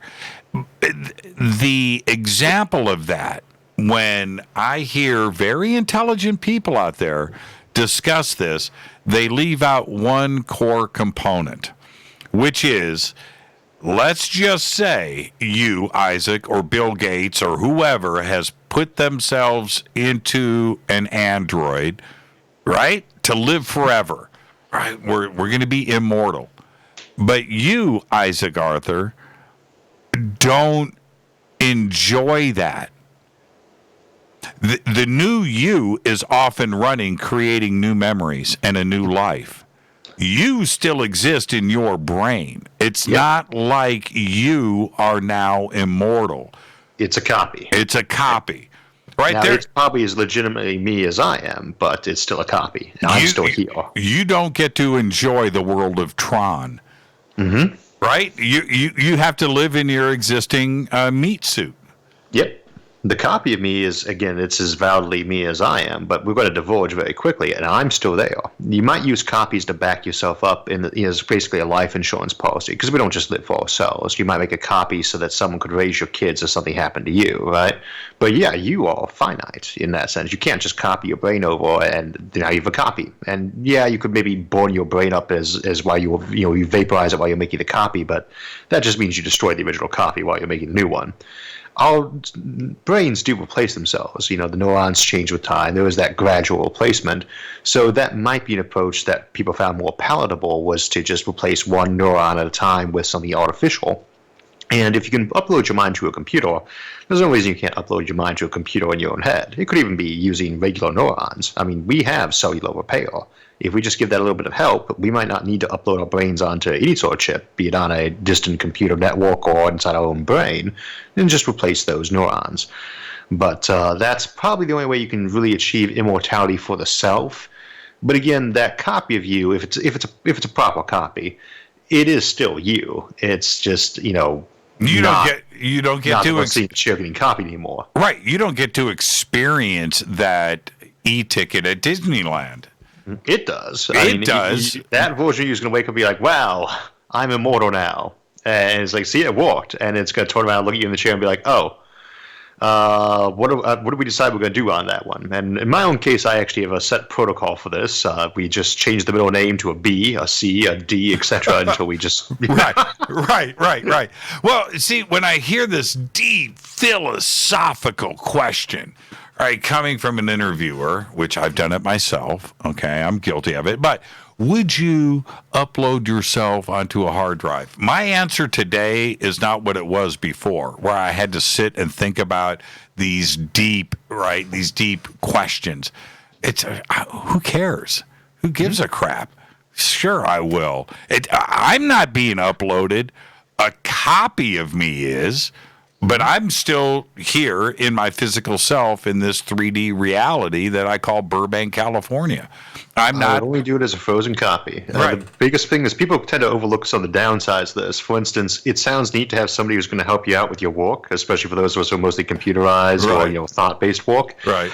But they're also going to want to spend time with your friends, spend time with your spouse or your loved ones, and after a little while, that might get to be a little bit aggravating, especially as you diverge. You're very different lives at that point in time. It's like two twins. They're not really the same person anymore. That's right. Not after that first few minutes, even. Because that's a pretty life-shocking event to suddenly be on a computer, too, so you're going to diverge very quickly. They're kind of in the way a bit. If you want to have a copy of yourself that way, have a kid. Yeah, exactly. Have at it. And you bring up such a great point. You would the divergence would be so quick, and your new version of yourself would be so far removed from your personality, like instantaneous. Right? Now, which one to use, the real one? The question is, does it even matter? What if they make a copy of themselves? Is that copy another copy of you, or a copy of them, or it just gets confusing? We actually did an episode on that on Me, Myself, and I, Cloning and Duplication, just trying to look over all the crazy scenarios that would be described. But the only time I could see people doing it, I'm sure some folks would do it just because, like, let's say you met two people and you really wanted to go into business as an artist, but you also want to keep your day job. You might make a copy of yourself to see what that was like. But that's a lot like raising your kids vicariously to do the thing you never did. But whether or not that's ethical, some people would still do that.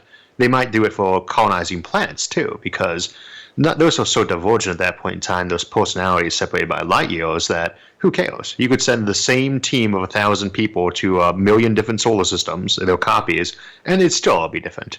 And if you just modified the crew a little bit, you say you had a pool of 2,000 volunteers, and you sent 1,000 randomly selected for the right jobs, their interactions on that trip, and when they get to that alien world, are going to be so divergent that they're different people. Yeah, they would have a revolution. They would have black markets, mafia, and the Illuminati all running in the virtual world. See, this is the thing. The divergent part of it, running off into another direction, I could see, 20 minutes later, I email the virtual Isaac Arthur, right? Hey, man, what's going on? Hey, I'm too busy. I'm taking over the world. I'm plotting. You know what I mean? You would just go off. Well, that's what we meant about the time thing being a bit weird too, though. Is remember, it can speed its brain up, so it can reply to that email anyway. It's going to be busy doing a lot of things, but it presumably has time to answer emails. Those are the best kind too, because it doesn't have to listen to the entire conversation instead of 1 million forward. You don't have a linear time of being busy. If you need a little bit of extra processing power, especially because it's always going to cost you a little bit of extra energy to run faster because it's more heat to get rid of, you're never too busy. You just speed up how quickly you're clocking, especially if it's kind of a network intelligence where you're kind of buying computational time. You need a little bit extra time, you buy it. So now you're running 1 million times faster instead of 500,000 times faster for a few minutes while you deal with what the problem is. You don't have a set amount of time. You just have the amount of time you can pay for in terms of energy and computation. And the other part about it that I find fascinating is that all of the duplicate versions, the divergent versions of us, would, in their mind, have a version of themselves, right? An emoji. They would have an avatar. And could you imagine the Isaac Arthur Part 2, what that avatar would be, how it pictures itself? I would be terribly remiss if I didn't give a quick plug to my friend Dennis E. Taylor's Bobavore series. He basically it's an example there where there's an uploaded mind that wakes up centuries later after having been frozen, and they made a copy of the brain instead of thawing him out, and it's sent off as an interstellar probe to colonize the galaxy. And it has to deal with all of those, iterations of these people becoming their own personality. Right. And as each step gets cloned more and more times, the divergence is so great that it barely even resembles the original anymore. And it's, great series. But that's the kind of situation you're dealing with there. Is a thing to keep in mind is if you look at human DNA or human brain in its basic form, the difference genetically between me and my kid and any other human is so tiny in terms of our DNA compared to, say, a tree. Right? We are so close together that if you took our DNA code and wrote it out as dots on a book, filling a library, you'd have to hunt through several volumes to find one digit off between two people. We are already clones and duplicates of each other. That's what divergence is. So we talk about making a copy of a mind. The mental aspect is, yes, a little bit tighter than that is because you don't have that full developmental time, but there's a huge divergence. And people do resemble each other a lot. Whole basis of psychology and sociology is that we have certain set patterns we go through. And copies of the same basic mind, like yours and mine, are going to keep a lot of the same personality traits, but it is fundamentally that same kind of divergence we already see inside humanity or inside individual cultures. They are so much similar, but so much different. Now, before I say goodnight, one simple question. Would you have your brain frozen? I actually probably would, just out of curiosity. I would do it. If I was going to die anyway, I would do it too. Now, what, okay, so the answer is yes. The answer is yes for me too. When do you have it unfrozen? When the disease and things are cured? Or do you have it done 5,000 years in the future? As soon as they felt that they could, there was a 99% chance, that would be my stipulation, a 99% chance of restoring me without any major damage. And if they reached a point where they said they couldn't do better than that, then yes, go ahead and wake me up then, even with the damage. But because I don't want to see that, and I can always get myself frozen again if I wanted to go take a big jump forward in time. Just kind of leapfrog through time. Right? Yeah, exactly. I would 500,000 years in the future. That'd be cool, just to wake up for the shock of it. Isaac, thank you so much. Intro for the E's. Thank you so much for the conversation tonight. I have to ask you, this is a weird travel time.